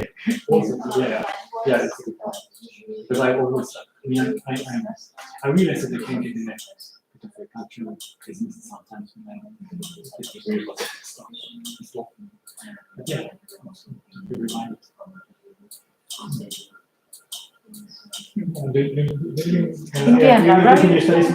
I studied in Leeds. Now I'm living in Vienna. But now you also you're finishing Leeds. Yeah. Finishing Leeds. Now I'm having this lecture at the Applied Human Rights Department. Human Rights Department, Human Rights in the Digital Age. It's sort of it's basically I'm having a series of lectures, and then it's more of a cluster. So I'm co-curating these lectures also from other people coming and talking about the human rights in the digital age, but from different perspectives. So there is also artistic perspective, but also like the person that comes from finance, for instance, or like so. There's the connection with digital humanism. There is this. I don't have. Because there's the manifesto for digital humanism. I saw it. And there was a call for research projects which we applied with because we want to talk about AI and especially large language models and how to represent history and what they omit, and because I was taking around a bit and trying to push it a bit to tell about what atrocities that they want to process, and then it's a problem because if you just neglect the processes. So AI is a lot of things to be asked and researched. From a human rights perspective, it's really problematic still. So it's a big topic. Also, I don't know about the rights issues with the material AI is a trained on. I mean, I don't know. This is an open source. No, trained or was it already? It was already, the model was already trained, but usually what I like of open source tools is also possible the open source. And second, also like you have more clarity on how the model works. So for me, of course, this is a very important part of the project. Also, like the tools I'm using, and in general, so like I sustain like open source. I mean, even though I have an idea, but whatever.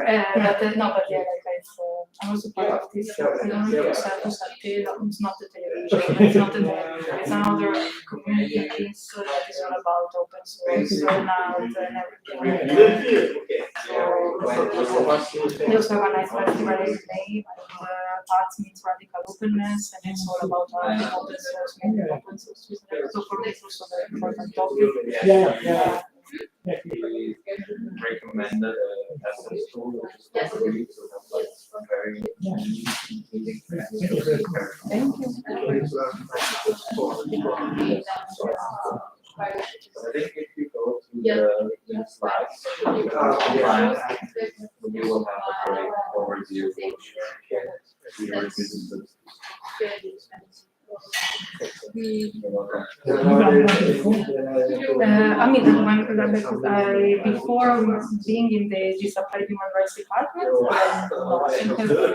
I just had my first experience there.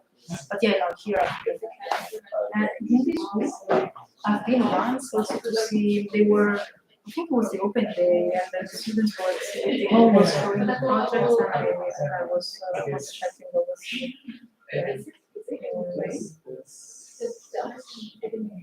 And you since how long are you teaching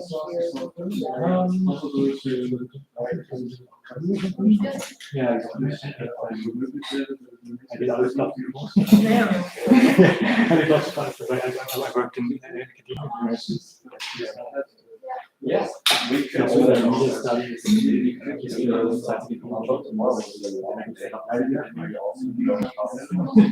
can imagine. Great.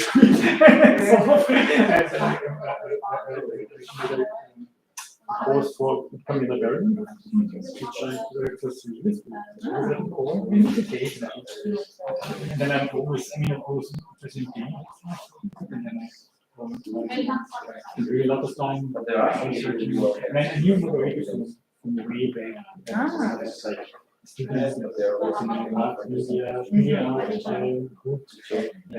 Like, very cool. I was actually away from the for a long time. When I came back and read the movie, you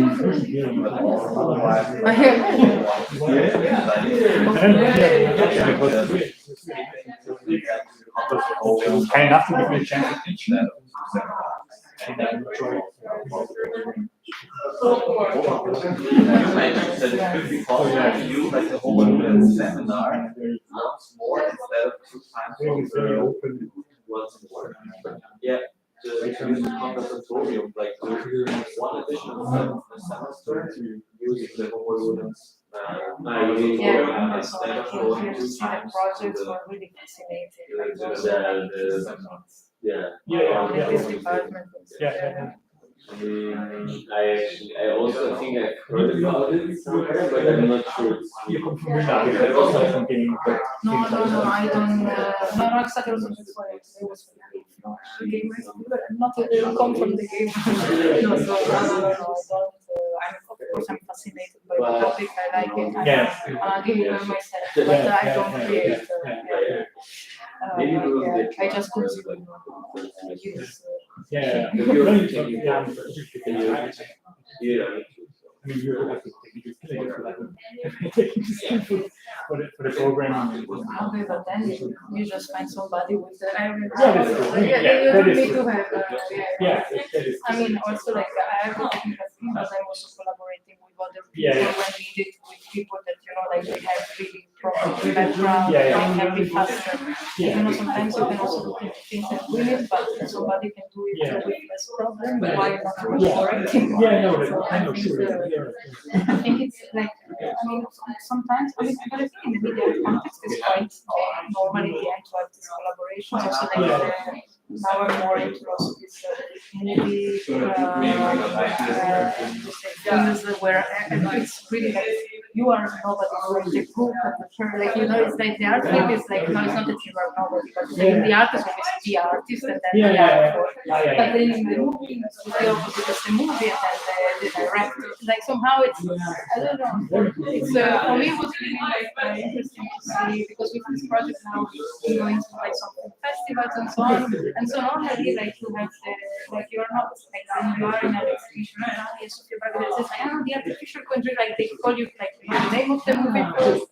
It's interesting. I don't know. It's like just another perspective.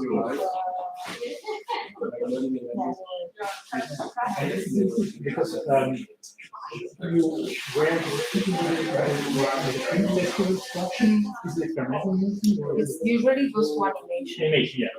Yeah. But it really depends on the festival. It's not like some people like to do experimental, some people in just shorts because it's some festival in the animation. So it's really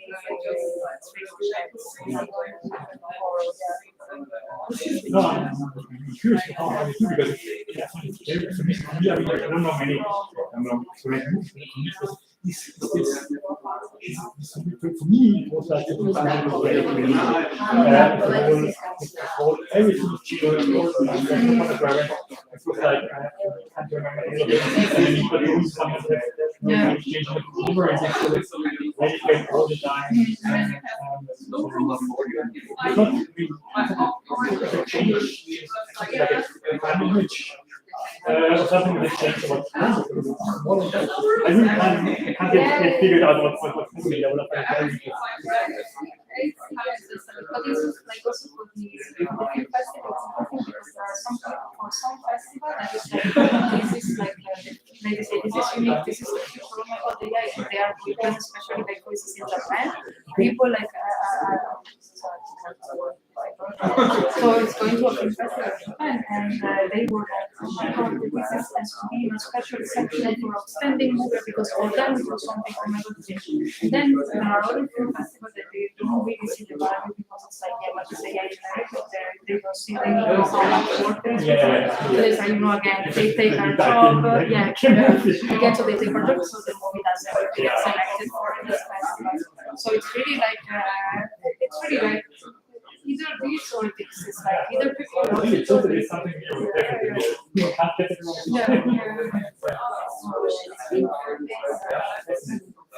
Now we're doing a second part.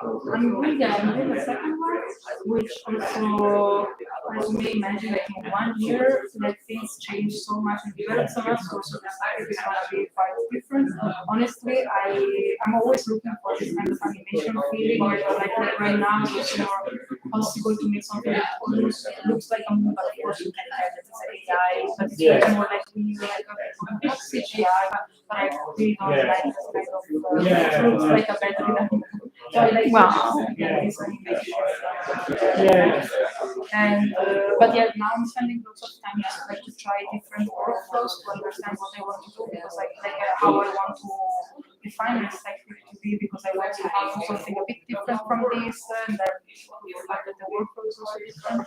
So it's the most challenging part. Once you find that, it's goes.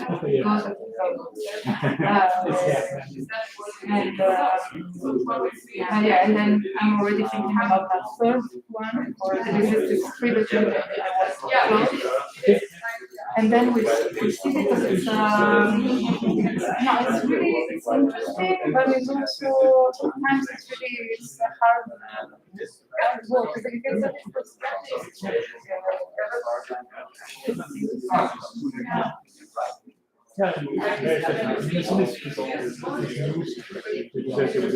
Promoted for the new AI tool which makes actual movies. So type of images all the time. But also that's like they say, but the point is like that's not open source. I think it's open AI, and they will not. You have to pay to use this process. With open source, you can do exactly the same, maybe better. You can, and also like you have more control. This proprietary software, you can control anything, and it just creates. So you introduced each other. Yeah.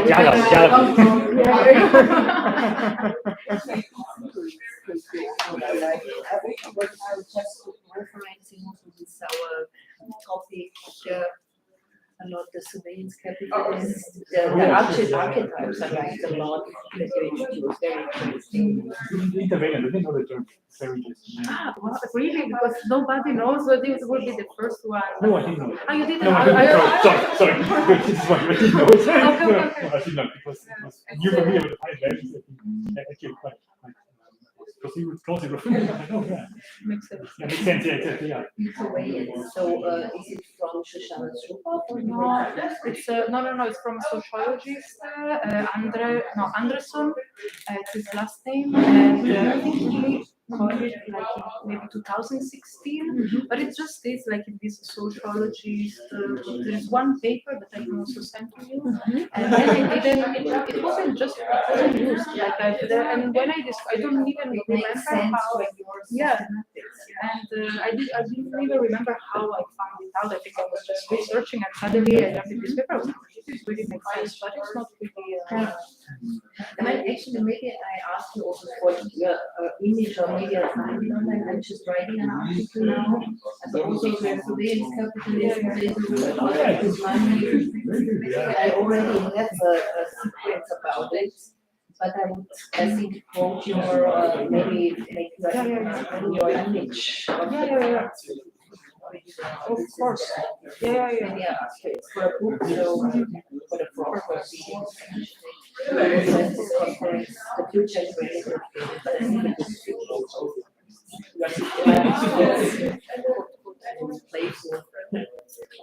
yeah.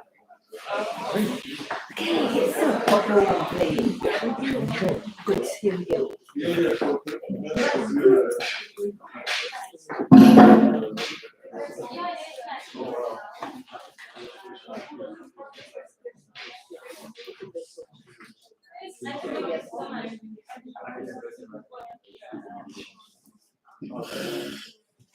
So, all right, welcome back.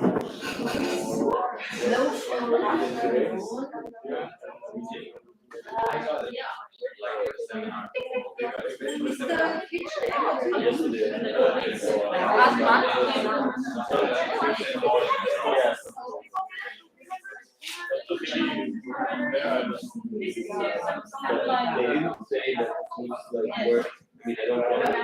We wait till our checks in the kitchen.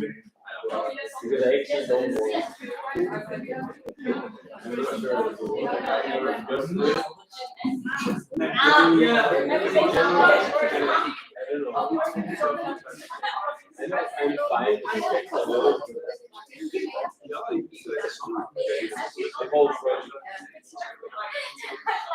actually don't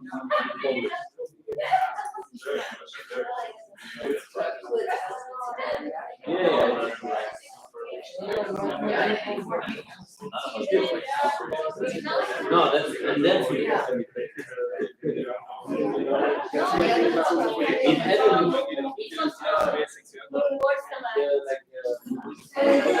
potential was really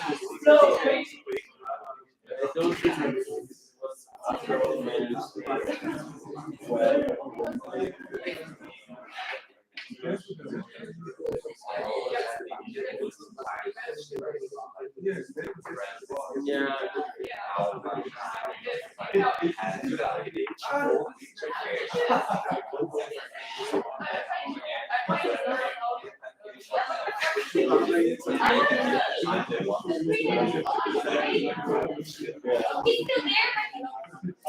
It's a game in itself. Okay, welcome back. Thank you for sharing the discourse of inspiration, beautiful talks of challenges, I hope also in relation to play and what the game can do for us, what's the play you can contribute to this technology, technophilosophical reflections, that's how it's announced. And yeah, go in my office and talk there. Okay. Yeah, so yeah, thanks for your attention again. Now we have our speaker Rainer Siegel here. I just talked with him about the Motivforschung, so which images and which iconographic signs of medieval environments. Yes, but also motives. It's Motives. figures of short meaning. Tropes, yeah. Tropes, yeah, so Denkfiguren, like ludic tropes, you might know the damsel in distress or other figures that we know from playing a lot. So that's his background. He is a scientist by training, humanities researcher also, but we know him already as an expert reviewer of games for FM4, for international other papers, newspapers, and media. So I'm very happy to have him triggered with the topic of flow also. And as I said already, he already introduced 2 new categories. So that's how it goes. We ask about frantic flow, kinetic and frantic flow states. So the stage is yours. Thank you very much. Yes, I'm going to make my my footprint into the academic world with 2 new flow states, kinetic and frantic flow. Thanks for having me. This is going to be not a strictly classical lecture, but more a let's play, as we said, or a conversation actually. So I'm going to present some thoughts I had about these. Well, they are a bit off kilter. They're not the usual states, the usual games you talk about when you talk about flowing games. I have 4 games I would like to play for you, to show you. Maybe you know some of them because they are all commercial games. Actually, they're indie games, so they're not the biggest ones, but they were rather successful. Some of them actually. So maybe you know 1 or 2 of them. The topic of my talk, which is going to be the introduction to the games I'm going to play for you, is from kinetic to frantic flow states. Because normally when we talk about flow, and that was the topic of the 2 talks we have today, we think about, in a way, it's about relaxation, it's about a feeling of oneness with the game you're playing. And this is actually, I think, to me, it's a bit of a cliche in a way, because I think flow states, so the feeling of being one with the activity you're doing, is actually not limited to games which are low interactivity games like clicker games, or they don't have to be flowing along to induce us to a flow state. So I want to start with a quote by William S. Burroughs. We should exterminate all rational thought. That's him and Brian Geising. He's on the right side. Brian Geising and him made a contraption called, and Ian Somerville, an engineer and lover of William S. Burroughs, in the 1950s, they made a contraption called the Dream Machine. I don't know if you heard about it. It can be seen in the middle, which is actually, it's a rotating light machine, actually, which projects light and shadow on your face at a specific speed. So it was meant and it was constructed to put you in a state of hypnosis, actually. It's called the Dream Machine. They tried to market it. It didn't go very well. I think there's a few of them are still exist in museums. And I don't know, I don't think you can buy one anymore. And the thing is, the extermination of rational thought, I think that this is one of the central concepts of what I would call the flow state. A state in games, especially. I think games which evoke flow in us have to bypass our rational decision-making and problem-solving skills. So they have to bypass what is commonly known as the rational thought. So that's the first thought I would like to just put here as a background to the things I'm going to show you. The next one is a Zen one, in a way. The practice of Zen is forgetting the self in the act of uniting with something. I think that's a beautiful quote to just to describe the effect flow state, the achieved flow state has on ourselves. So this is just forgetting ourself. The self is another important concept, I think, in relation to flow state gaming, and uniting this something, in this case, with the activity of playing the game. I don't think it's necessary to unite with the topic of the game, or with the imagery of the game, or with what we are doing actually, but just with the act of playing. So it's not important if we are playing a science fiction game or a clicker game or anything else. I think it's the activity of uniting with our activity. That's the important thing of getting yourself into a flow state in games. And the last one is one of my favorite crackpot scientists. I'm sure you won't have heard of him. He's called Julian Jaynes. He was a behavioral scientist, a psychologist, and his theory, his most important theory, which is almost forgotten today, is called the theory of the bicameral consciousness. I don't know, anybody heard of this? No. It was published in the 70s and it made quite a splash. It was one of the most read books in the year when it was published, but it's almost forgotten. It was not debunked because his theory is really very far out. He says ancient man, and with ancient man he means man 3,000, 4,000 years ago. So the man of the Homerian epics, of the Iliad, of the Odyssey, and of the Old Testament was not conscious as we were, but actually had a bicameral mind, which means two halves of our brain which are not in direct contact with each other. So he says in daily life, ancient man was almost completely unconscious, but not in the meaning of unconsciousness, but in the meaning of having no concept of self, having no inner monologue. And the other half of our brain, the bicameral, it's called the bicameral mind, because there were two chambers.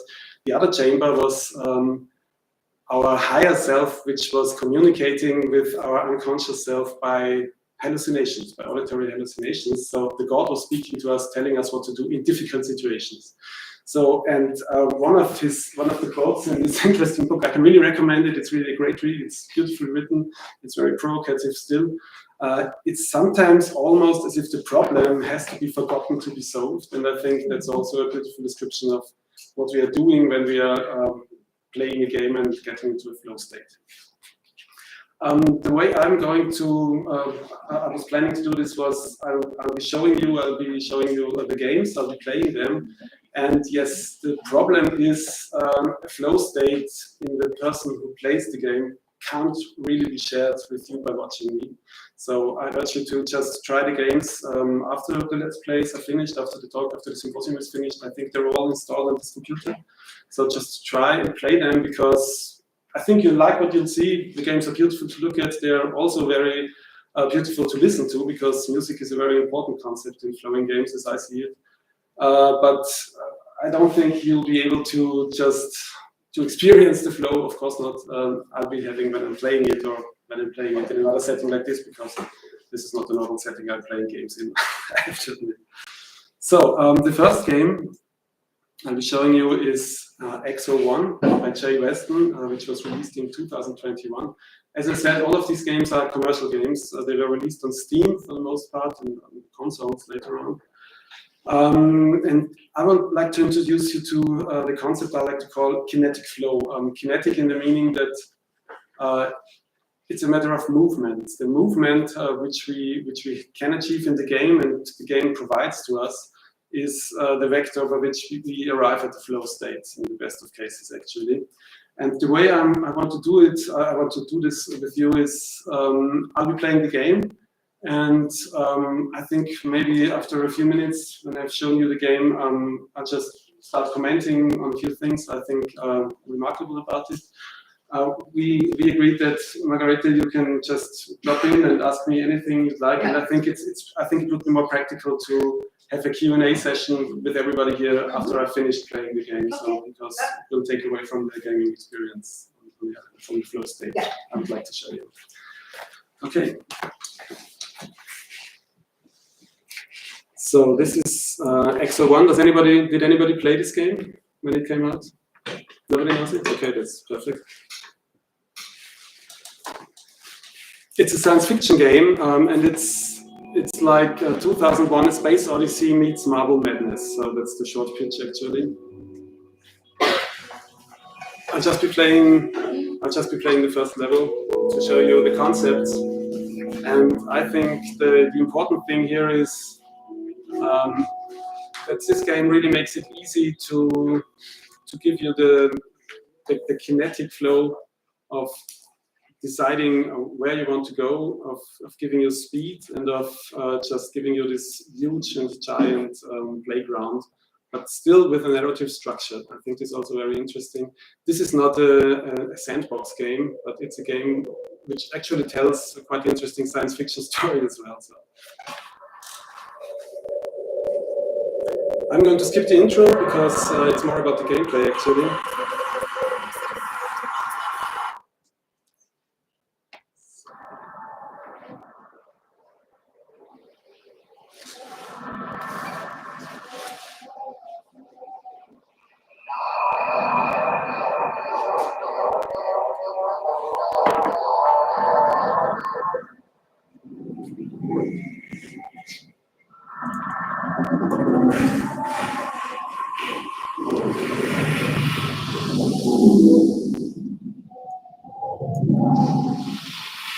So the instructions shown on screen, I'll just comment on those. The only way to interact and to gather speed right now is just to pressing one button, which gathers gravity and picks up speed. So if I time this correctly, I'll just be picking up more and more speed.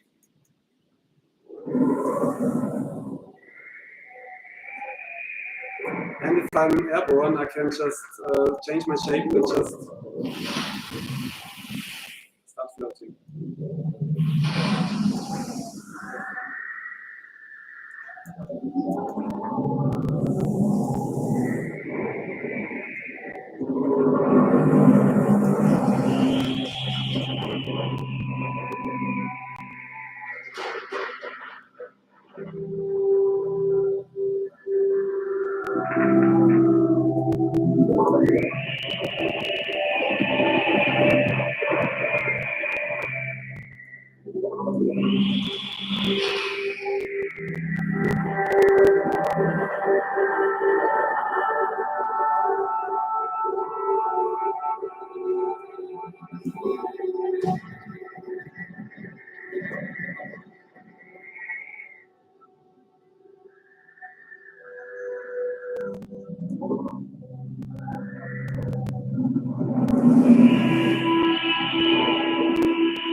So there's a kind of energy system here.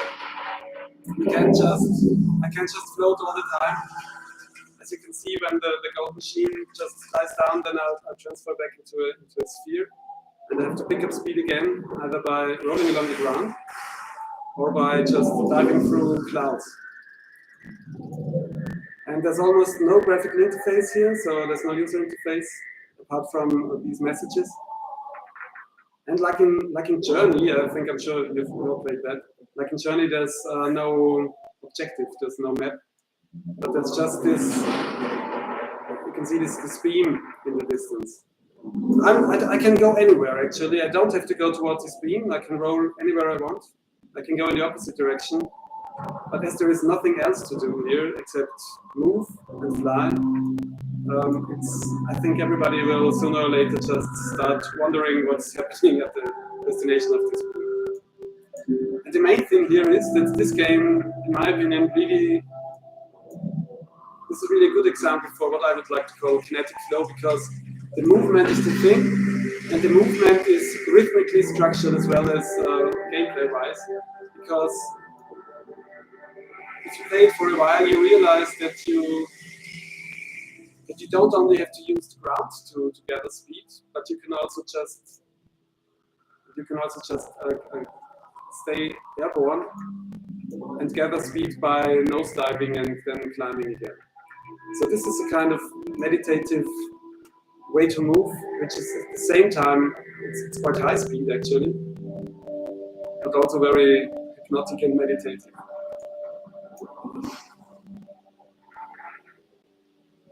This was made by a single developer. I think it's his first game, Jay Weston.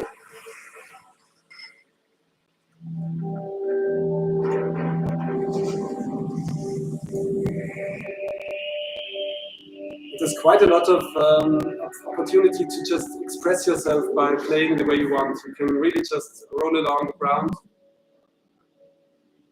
taking all these hills and valleys as your playground. Or you can use them as off-ramps and just stay in the clouds as long as you like.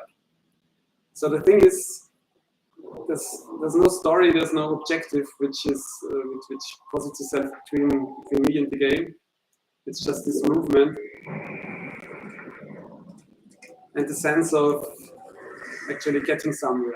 I think this is one of the most important things of what I would like to call kinetic flow, because I think that getting somewhere and moving, as in jogging or as in walking and taking a walk aimlessly with a reef or anything, just to move from point A to point B is actually one of nature's most reliable methods of getting us into a flow state, a meditative and relaxed state.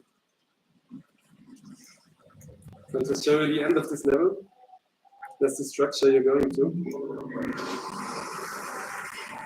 So if I misjudge and just roll into a hill like I did just now, there's no punishment. So I just go a bit slower. It's not a problem. I'm not scored. There's no scoring. There are no enemies in this game. It's just a feeling of movement, and this is combined with the science fiction story, which is actually told by things we're going to see in the later levels and by the cutscenes between the levels, which tell a rather esoteric science fiction story about this alien vessel we're piloting and our desire to return home to our family.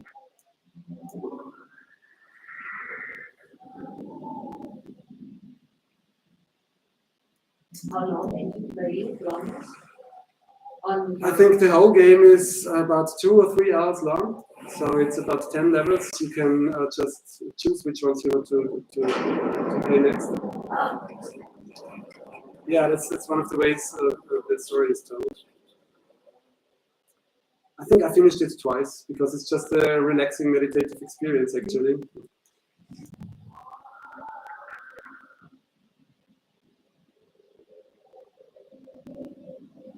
Let's play questions, I think, in between, possible for now. Yeah, of course. So,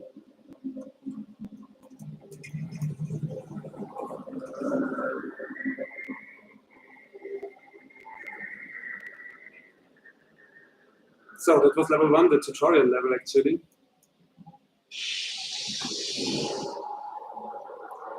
So and this is going to be a common theme of my train of thought here, from kinetic to frantic flow. This is actually the most relaxed movement I'm going to show you, or one of the most relaxed. The next one is also going to be quite chill. But what I would like to call frantic flow is also characterized by movement and by a complete impossibility of rational thought while playing because of the speed and of the franticness of the experience. This is obviously not frantic at all. This is a relaxing game. It's very hypnotic, I think. And the great thing is that it really gives us the liberty of just experiencing the movement and the speed and the inertia and everything that makes up the kinetic character of the game, just the way you want it. Okay. Anybody wants to ask anything?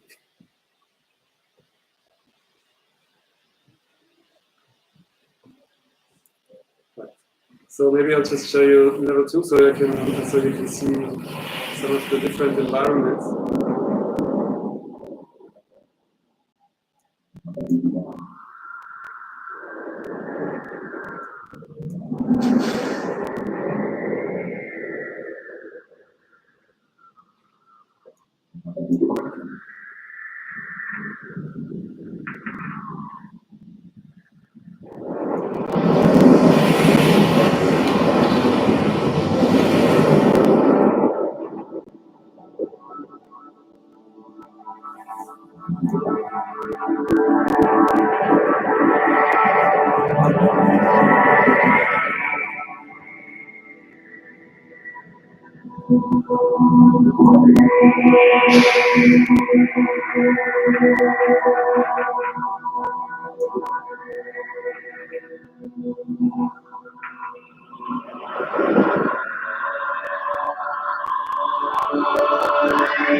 obstacles are also completely optional. There's no need to just go between these giant monoliths. But I think it works really well to just convince you to take the obstacle course if you can. If you can't, you're not penalized or anything. It's just there for your playful self-expression, actually.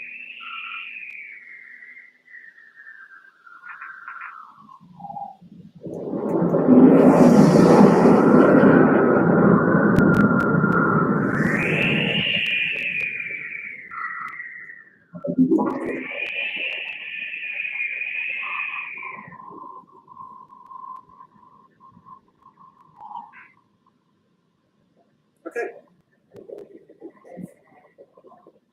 And traveling from one planet to the next. You're traveling from one planet to the next. If you complete the game once, you can just choose which of the planets you want to go to.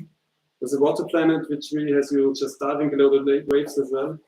There's an asteroid belt, and it's really the interesting thing is that while it does give you different things to do in each level in a way, it always prioritizes the self-expression while moving. So I think that's the interesting thing about the game, and it's really it's like a journey. And I don't just mean the game journey, which is maybe synonymous with having a journey in the game, but also in the sense that it has a beginning and it has an end, and that you have the feeling that the distance you travel is the game, actually. So that's the interesting thing about it. Yeah. It always seems to me that there's sort of a sense of wonder with this, because for me, I would like approach it like a tourist and sightseeing, because it's very interesting. There's interesting stuff happening. Do you think something like this breaks the flow or enhances the flow? What's the relationship between sort of sightseeing and stuff and flow experience? That's a good question, actually, because one of the problems I tried to solve when preparing for this talk is that, as you said, discovery and exploration and this sense of tourism is actually not what we think about when you think about flow in games. We think about monotony in a good way, actually. But I think that it's a matter of the speed you're given and of the size of things, actually. So I don't think that this game really that you feel the need to just stop and take it all in, just stand there.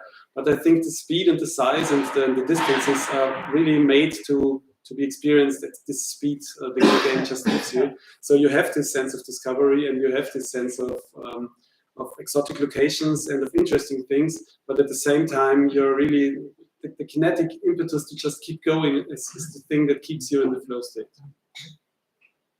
But good question. Yeah, that was one of the things I was wondering when I was trying to track this progression from just moving to discovering and to then really getting more active in frantic flow games. Is the mechanic the same in each of the worlds? Yes, it's the same. You can speed up, you can glide, but the levels, I can show you one more. I can show you one of the later ones. So the levels are getting more varied, and they're not really obstacles because you don't have to take them, but you can. So you can dive as well.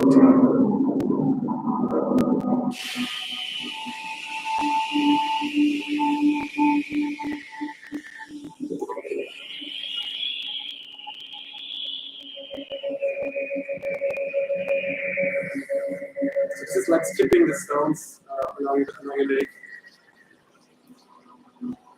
I like this playful element as well because when you hit the waves at just the right angle, it's just skipping off like this.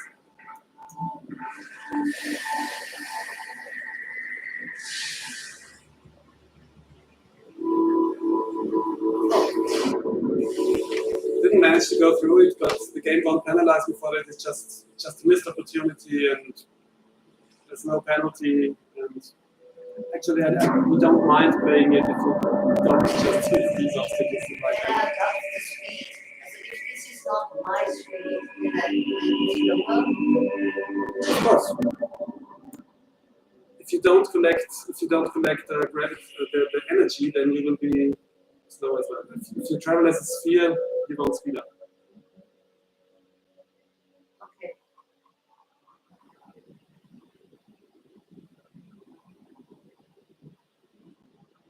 So those are the gameplay elements of the game.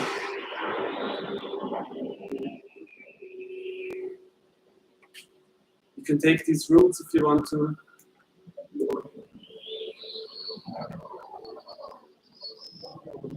It gives you a temporary boost, or you can just ignore them and just go at your own speed.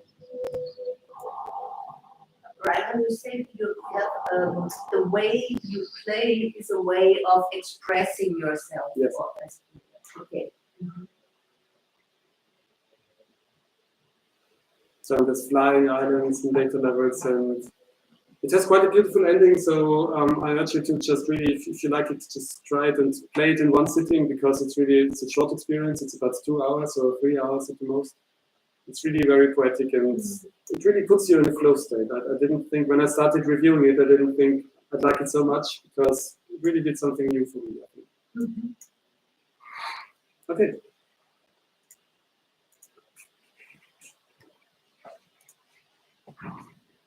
Do I need the story? No.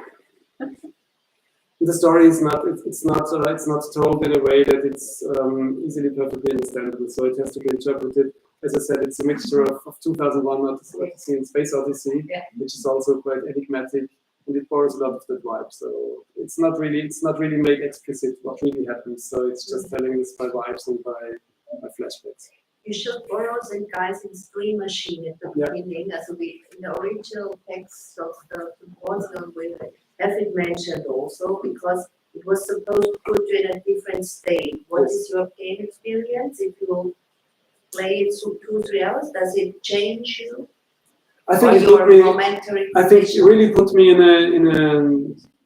a quite attentive mood, because you have to input all the time. So this is not a game for just standing there and taking it in. You have to navigate it all the time. And it was a melancholy experience as well, because the story it tells, it contrasts quite with the really beautiful environments, but there's the feeling of sadness. And there's a feeling of attentiveness as you have to navigate, and you have to find your way forward. I'd really recommend playing it, because it's that's me, the journalist talking, recommended by because it's a unique thing to have this vision of one person in this commercial product, which really works as a standalone thing for itself as well. I think it's the thing I included it. The reason I included it is because it was one of the better examples to where movement along anyway. I mean, okay, you can also play Need for Speed in a way to experience the flowability of speed in games. But I think this is one of the games which doesn't penalize you for becoming slower, or for taking a detour, or for not checking the right way.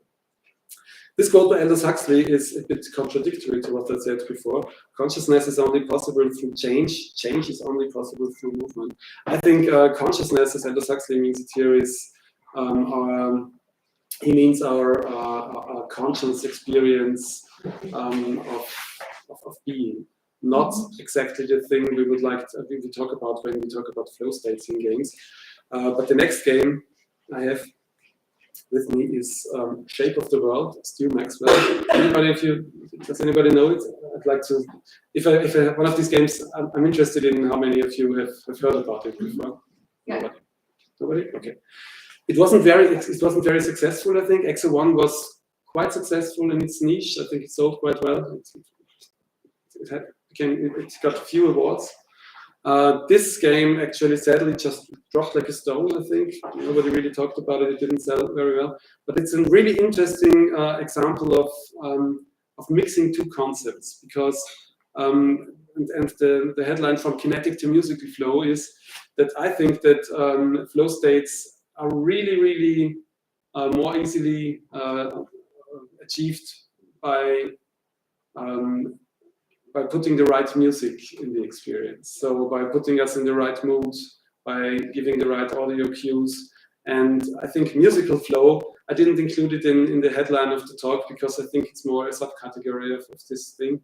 I think this is a cross between, once again, Journey and Proteus. I'm not sure, some of you might know Proteus. Yeah, okay. Proteus is a 2013 game by Ed Key and David Kanaga, where you explore a procedurally generated island, and everything that's on screen also contributes to the musical score. So the thing is, you actually, by walking around and by looking at things, you also generate your audio experience. So if you're looking at trees, you have this glimmering sound. If you're looking at frogs, you have these little froggy sounds that come to you. So I think this is it's an interesting game, but that's where your question comes in. This is not a flow game. It's not a game about flow. You're very consciously, very rationally deciding where to go next. You're saying, oh, wouldn't it be nice if I just included this in my viewpoint so I can listen to this? How is this going to sound? Where's the circle of stones which I can use to go to the next season, which is one of the only gameplay mechanics in the game. And Shape of the World is actually a game which solves this problem, which gives us a world to explore, and really also a procedural soundtrack, which really adds toward a great crescendo when you play it in one sitting, which I also recommend you do. It's also a short game, it's about 1.5 hours. And I'd love to show you the first level just so you can see what it's about, and then I'll show you the second to last level. I have to add, there's no levels in this game, so it's just a continuous journey, but you can select the chapters in the menu, and that's what I'm going to do. So I'm going to start with Shape of the World. Maybe we can make it loud. Thanks. Loud. Oh, it's good. So it begins very quietly, but it gets loud.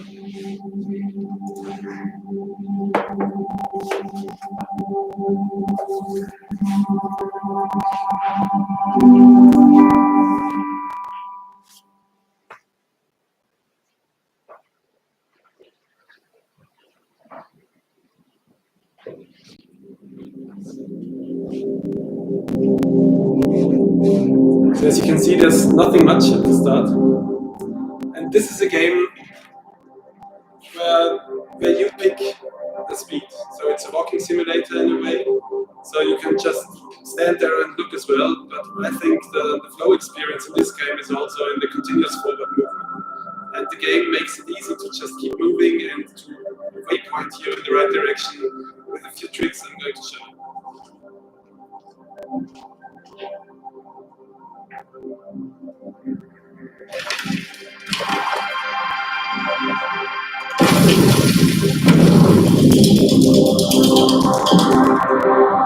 So there is not much interaction. There are a few interactive elements in the game. Mainly these pillars or white rocks in later levels. And if you activate them, these ladders extend, and they are also an audio element.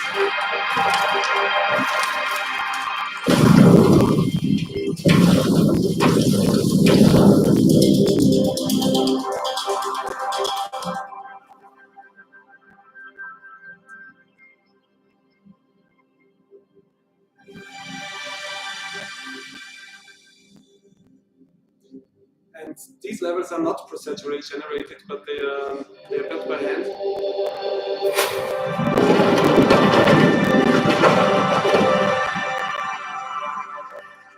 And the landscape kind of guides you forward. It gives you directions by showing these big triangles, and that's where the smaller triangle portals are located.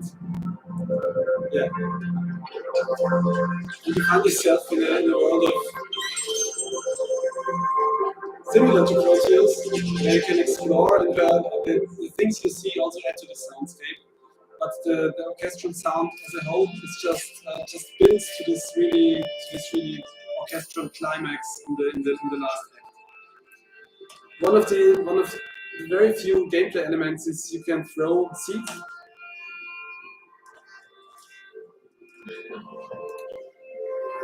But this is also just for your enjoyment, so there's no benefit to it.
And the clever thing this does to keep you in the kind of kinetic flow is that it speeds you up when you're on these ladders. So you have the feeling of continual movement, and you have the joy of moving faster and of having the right way. Although there is no right way, as I said before, because you can basically explore these worlds at your leisure. In a few instances, there's riddles like this where you just have to activate them to get to the next area. But on the whole, this is just a lovely walk, which like a journey, which leads you up a steep mountain. And it also changes the mood of the whole game during this walk. It's a hike actually, because it's up and down the way. The ladder always has the sound. The ladder has the sound, and the ladder is always, it's just waiting like this.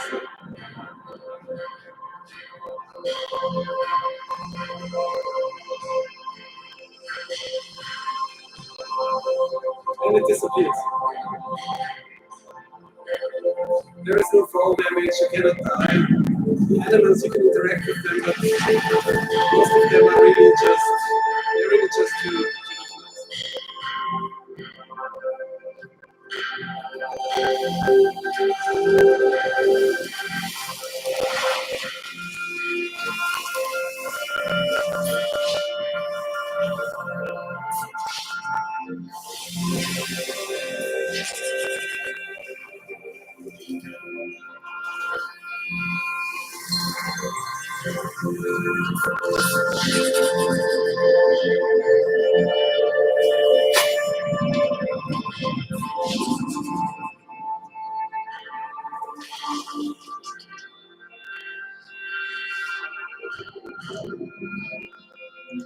So I think that this flow state this puts us in, or at least it puts me in, is made possible by continuous movement. So there are no obstacles which have to be overcome by jumping or by platforming in the classical sense.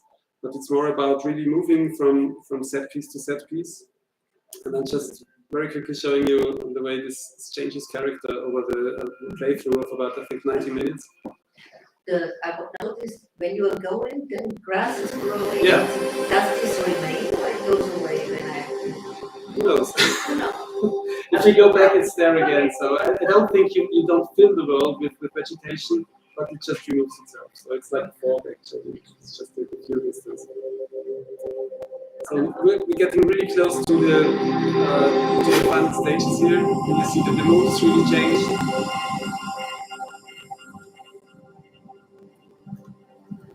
And then once again, I have to stress that this is a 90-minute long procedurally generated orchestral sound piece, which you put together by navigating through.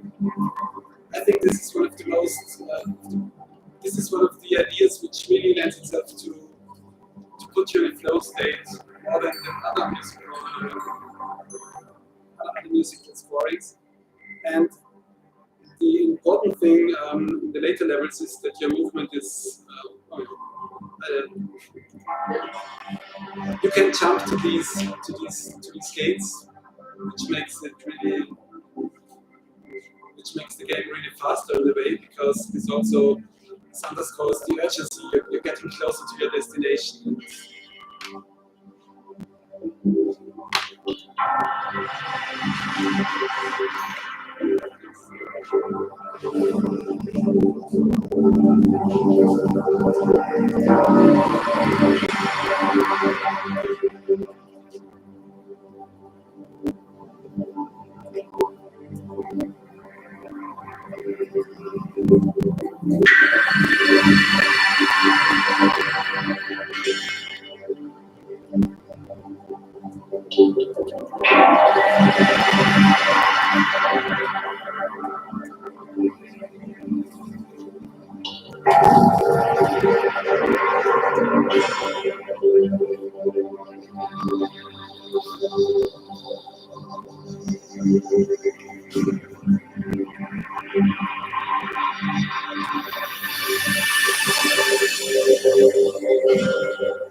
So I think the interesting thing about this is the way the music interacts with the movement and with you actually just exploring and discovering the whole game.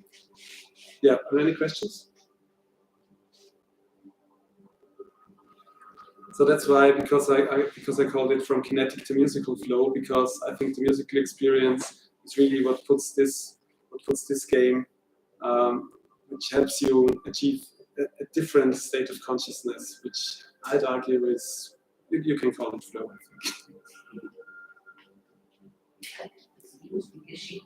It's also nice to watch. Yeah. So it's about 90 minutes long. And the next game is also about sound, but it's completely different.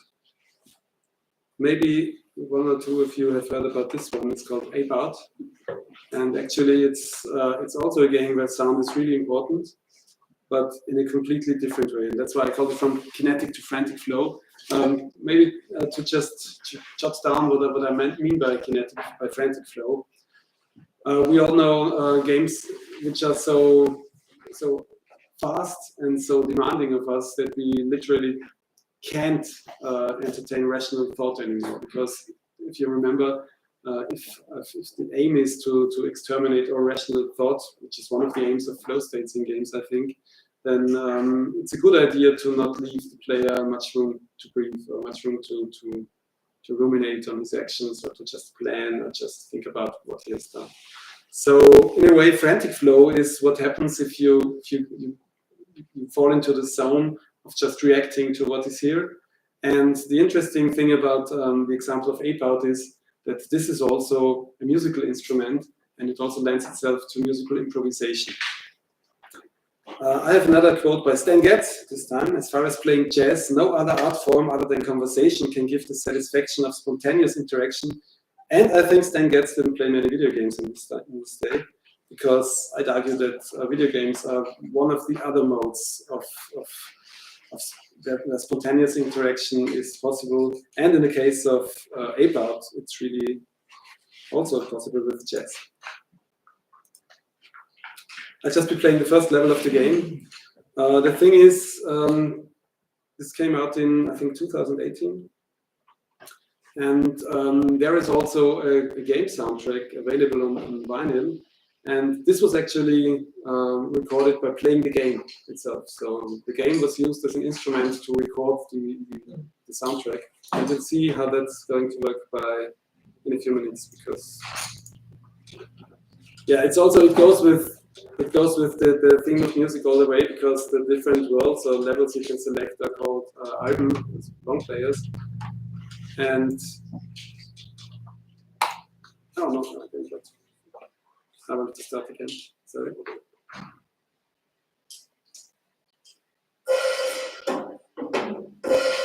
I wanted to start at number 1. So excuse me.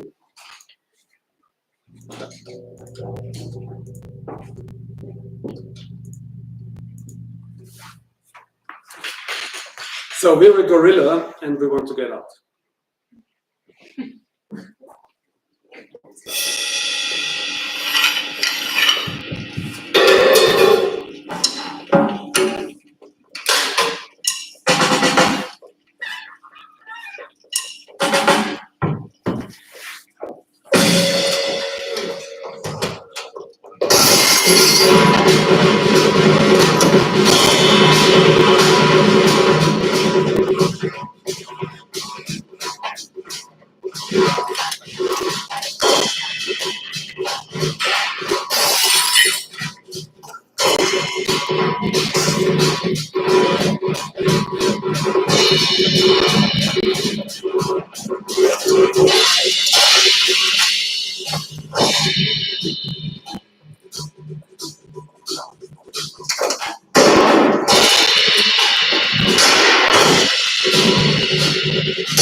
So you notice that every action I take is also linked to the sound of a jazz orchestra, actually, a jazz drum set, actually.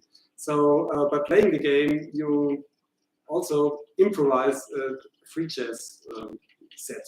And the free jazz set Gabe Cosillo himself played is the soundtrack which is available within it. And this is a few more tricks up its sleeve.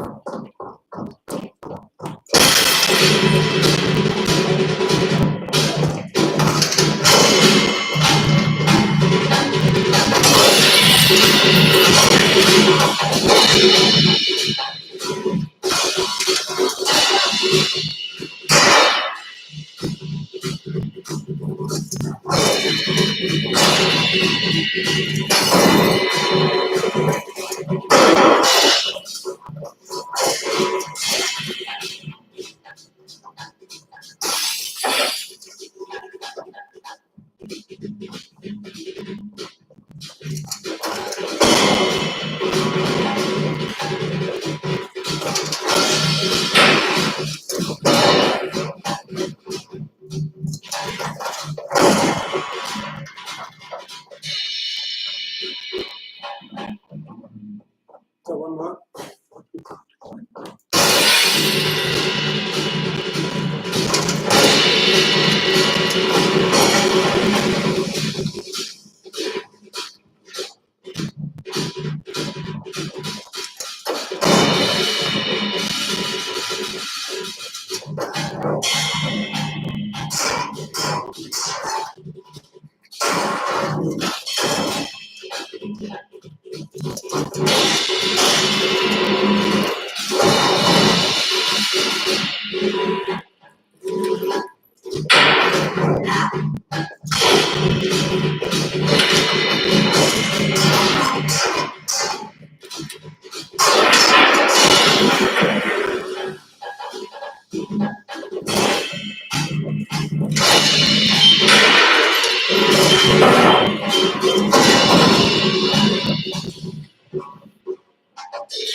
Are you deaf yet?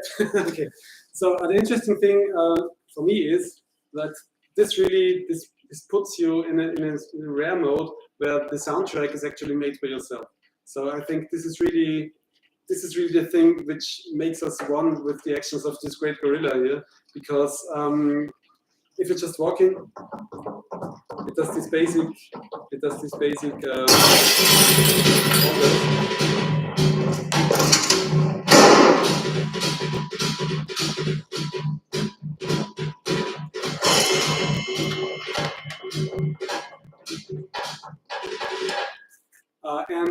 the different worlds of the game are made with different drum kits, actually. So in the second level, you have another drum kit with different bass drum, different kicks, different snares. So it's actually different kinds of jazz you're creating with this. Okay. And do you play it also sonically sometimes? All the time, actually. Yeah. So I think it's a bit difficult. Yeah. It's a bit difficult to just really play it as an instrument, because you're not free to choose the next note. Because you can choose to play it a bit more slowly. You can choose to just go for a frantic playthrough of just going from one room to the next, which is, I would argue, the way it's meant to be played, actually. So you don't have to kill everybody. You have to get from point A to point B. And I think it does the best chess pieces if you just play it like this. If you're going from room to room, just finding everybody to kill everybody, that's not what the game actually encourages you to do. So you're just meant to play the music in a way. Yeah. So, I'm not sure if I got it right. If you're moving, if you stop the kind of background drum, they stop or no? This background is linked to the activity in the level, actually. So it slows down. If nobody's searching for you, that's the sound you hear. Yeah. As soon as you start up and you're detected, so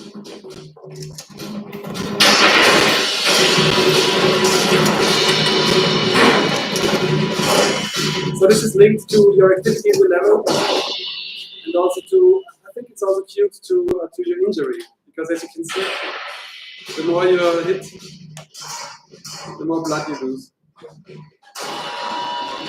Yeah, and then it does this.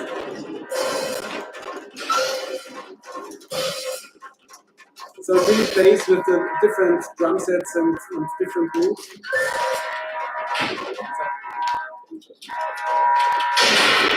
And the thing is, when you die, it shows you the way you took through the levels, and the levels are all also procedurally generated. So no two runs are the same, and the music is never the same in that way. So you can't just strategize your way through it and say, okay, this is the best route, because you never know actually. In that way, it's a bit of a roguelike in that way, because you always go back to there's permadeath and there's procedural generation. But I think it's also the most violent jazz instrument I've ever played. Any questions?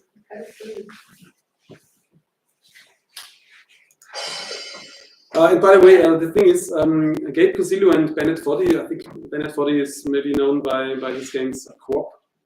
Anybody know this? Co-op is the game where you just really, it's the opposite of a flow game, which just makes it interesting for me. Because in co-op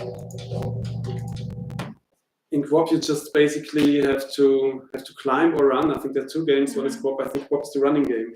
Yeah. Co-op is the running game.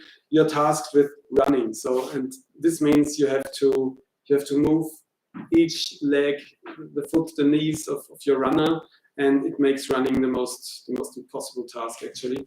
And his new game, I don't know. The next game of Gabe Cosillo and Bennett Foddy is actually something really, really strange. There's only trailers of it, and I'd like to show it as the opposite of a flow game, which ties into, it's called Baby Steps, maybe you've seen it.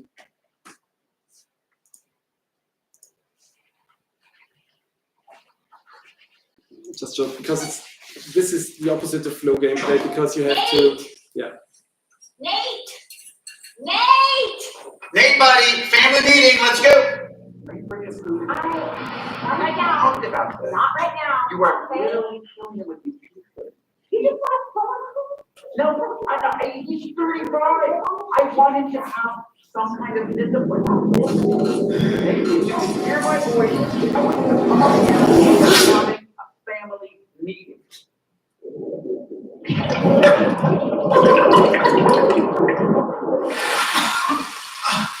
This is a game where you literally have to learn to walk.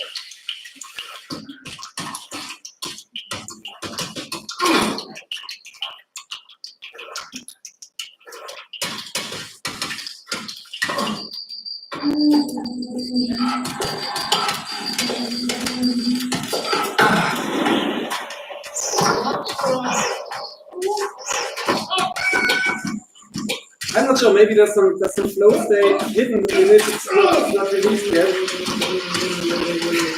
Maybe not.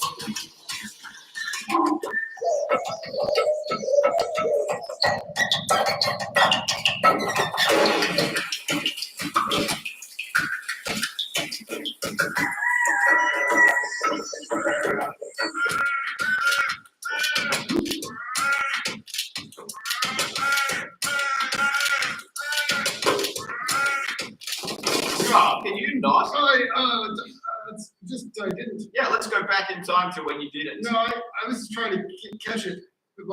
Sorry. With your foot, you trying to catch it. I saw it was starting to go, and I just tried to just kick it. Okay, so I'm really curious about this game. I don't know when it's be coming out. I think next year, not this year. But I think it's interesting that they made Ape Out before. So Bennett Foddy also did Getting Over It with Bennett Foddy, which I think you all know as well. And this is their next game. It's Gabe Cosillo's and Bennett Foddy's Baby Steps. I think it's an interesting game to put after Ape Out, which did the opposite, which made movement really instinctive and linked to this really hypnotic jazz drum sound. It's like Manuel Samuel, you know that? Excuse me? Manuel Samuel, I think it's called. This game where you have to walk with this guy who is. I think it's called Co-op. I think it's called Co-op after the keyboard keys you have to. Yeah, but there's another game which is quite similar to this one actually. Really, I don't know. Manuel Samuel. Manuel Samuel. That's a few of these around. Yeah. But I think Bennett Foddy was one of the first who just popularized this kind of really walking simulator. Yeah. Okay, so that was the most violent jazz I've ever played, and looking forward to the next game. I think this was, I think, a middle game between musical and kinetic flow. It's still important that there's movement and the music really helps you, but I'd like to come to frantic flow because we've been doing this for quite a long time now. And there's two games actually, one of which I will show you, and the good thing is I can show you for a long time because the longest games of Hyperdemon anybody has ever played was about 1 minute, because then the game stops. It's just 1 minute long. I never managed to last for 1 minute in the game. And the first game of Zorath, which is a studio in Melbourne, was Devil Daggers, which was released in 2016, and which was actually a kind of really abstract, frantic arena shooter, first-person game, where you were shooting at pixelized monsters which were just spawning in, and you had to last for as long as you could. It was quite successful. It's a flow game in the sense that it doesn't leave you time to think or to decide. You have to develop the reflexes to just survive. But it had a problem. The really good players were becoming so good at the game that they were playing matches of 20 minutes, which was not what the makers, the developers really wanted. So because there were lots of unfun strategies, you had to not kill some monsters, you had to leave them. And so for the next game, which is called Hyperdemon, which was released in 2022, they took a really different approach, and they really made sure that these are games which can't actually be played in a calculating, rational state of mind, I'd say, because they are so fast and they are so confusing at first. You really have to commit all of your computational and reactional ability to just survive and or get a high score, maybe. I'll just show you, and I think you'll see what I mean.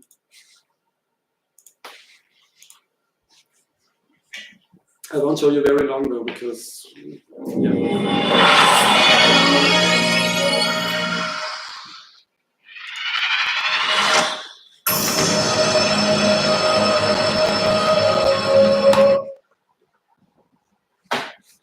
So, as I said, it's a first-person shooter.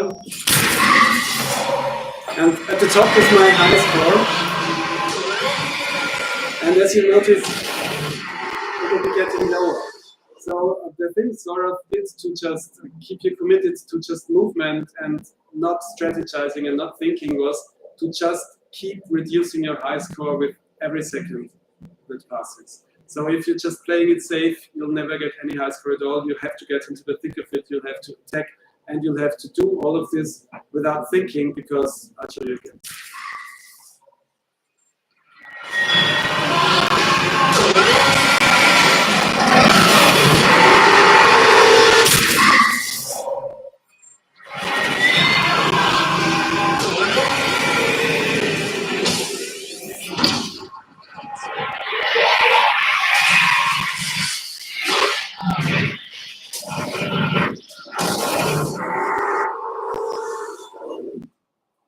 The interesting thing is there's a global leaderboard as well.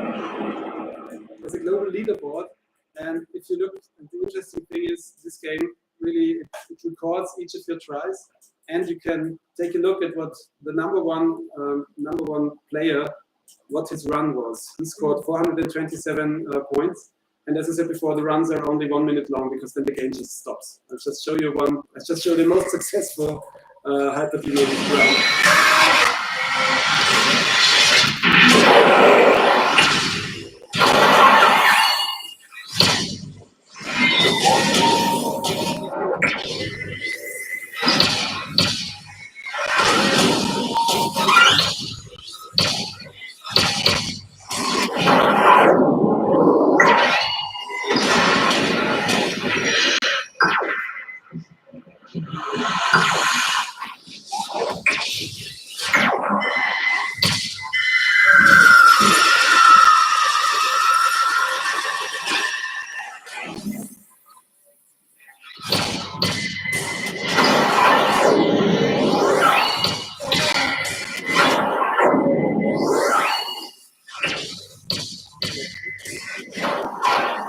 The interesting thing is happening because there's so much going on all the time, and it really plays with your what's the term? It plays with the depth of field. You have wraparound vision, and the red things you're seeing are just enemies approaching you from behind. So you have 360-degree vision actually, and you have to commit to really just reacting and really keeping aggressive. And that's the run. That's all there is in the game. It's 1 minute long from start to finish. And then what interested me about it was that it forced you to just commit completely. And of course, the retry button is just between a failed run and the next run. There's only, I think, about 1 second and 1 click to start again. And if you play it for a longer time, you realize this game is not simple at all. There's quite a lot of training material here. You can just train yourself into the finer movements and the finer strategies. But you have to have all these techniques down if you want to score. But you have no split second to just think about what you're doing, because this game is just bombarding you at every instant with not decision making but reaction. And I'd argue that this is one of the characteristics of what I would like to call frantic flow, because if you're playing it for a longer time, and a longer time I think is about 20 minutes, because after that it's a complete overload for me. But after 20 minutes, after, I don't know, 50 deaths, you're really getting into that trance-like flow zone where you're just reacting, and where it doesn't even really matter if you're scoring or not, because you're just going with the thing, and you're just having this is a Zen moment in a way, even if you're shooting at chrome skulls or flashing it from all directions. So I think that would have been my way of arguing for, well, an addition to the traditional flow definitions. Kinetic flow as a flow state which is characterized by movement, by conscious decisions to move, by exploring and discovering during movement, towards a frantic flow, which is also, and in many cases, eased by musical accompaniments. Okay.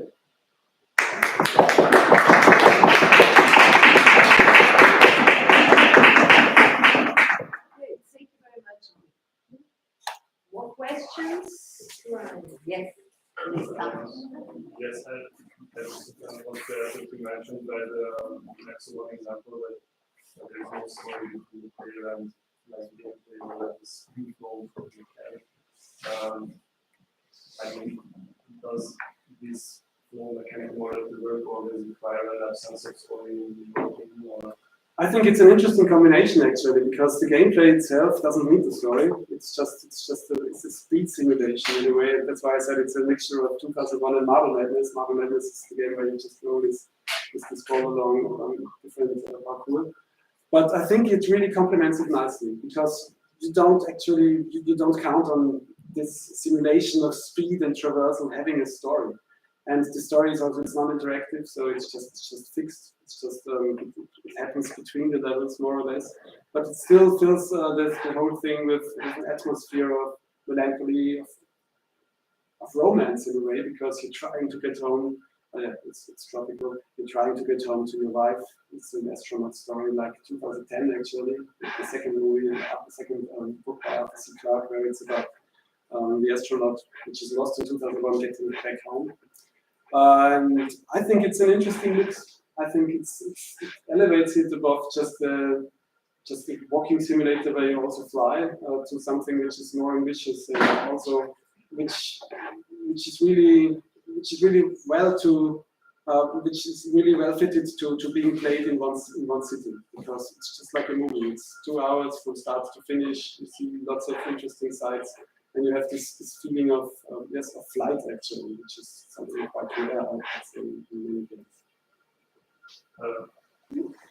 Actually, and in like a broader sense, in many such like game which is like more narrative driven and has like this whole mechanic elements. I'd say no actually, because I think that flow is really bound to gameplay experience, and I think that everything which would more focus on the things being told, on narration. I think this is the rationality Burroughs was talking about. I think that narration is one of the functions of our rational thinking. A becomes A of B, B of C, A becomes before B. I think if flow state is about doing away with these rational storylines or story arcs, I think narrative and flow states, I don't think that's a good fit. I think it works in this case because it's more like first this, then this, and it flows together quite nicely. But I think narrative as a function of flow state game, it would be interesting to just try to conceptualize that, but it would be very hard as well. Yeah. I don't know, I'm sure there are different opinions, but I think if you are allowed to narrate in the game. Maybe, yeah. Maybe, but that's a really different topic because I can talk about this for hours because the narration engines are really interesting to me as well. But I think there's no solution to this problem now. Not that I know.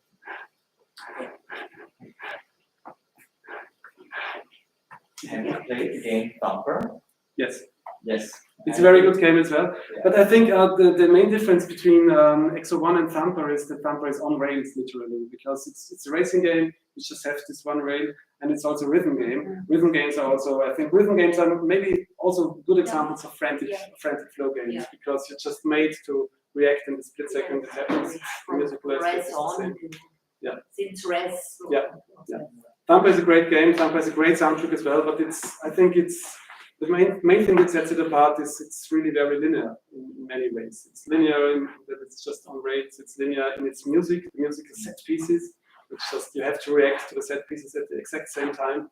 So you can get into flow state with Thumper as well. But it's channeling you in this one perfect run. I'm not sure that's not what I'd say is it's not flow friendly to me at least, because there's still a bit of yourself, of your self-expression in the games which I showed you. I think all of the games are installed now on your PC. So yes, all the games mentioned today by you at least are installed on this computer in the studio. So you are welcome to play. I'd argue for headphones because the musical element is really very important. I think you can't play a Hyperdemon without sound because it has these binaural voice and sound cues. So you actually hear the enemies in 3D space around you. So even if you don't see them, you can hear them, which is also quite nice because it's really you need your whole sensorium to just be able to exist in this space for more than a few seconds. So yeah, it's an inclusive experience. Okay. Thank you. I think that's it. Thank you for your attention and thank you to Ryan again.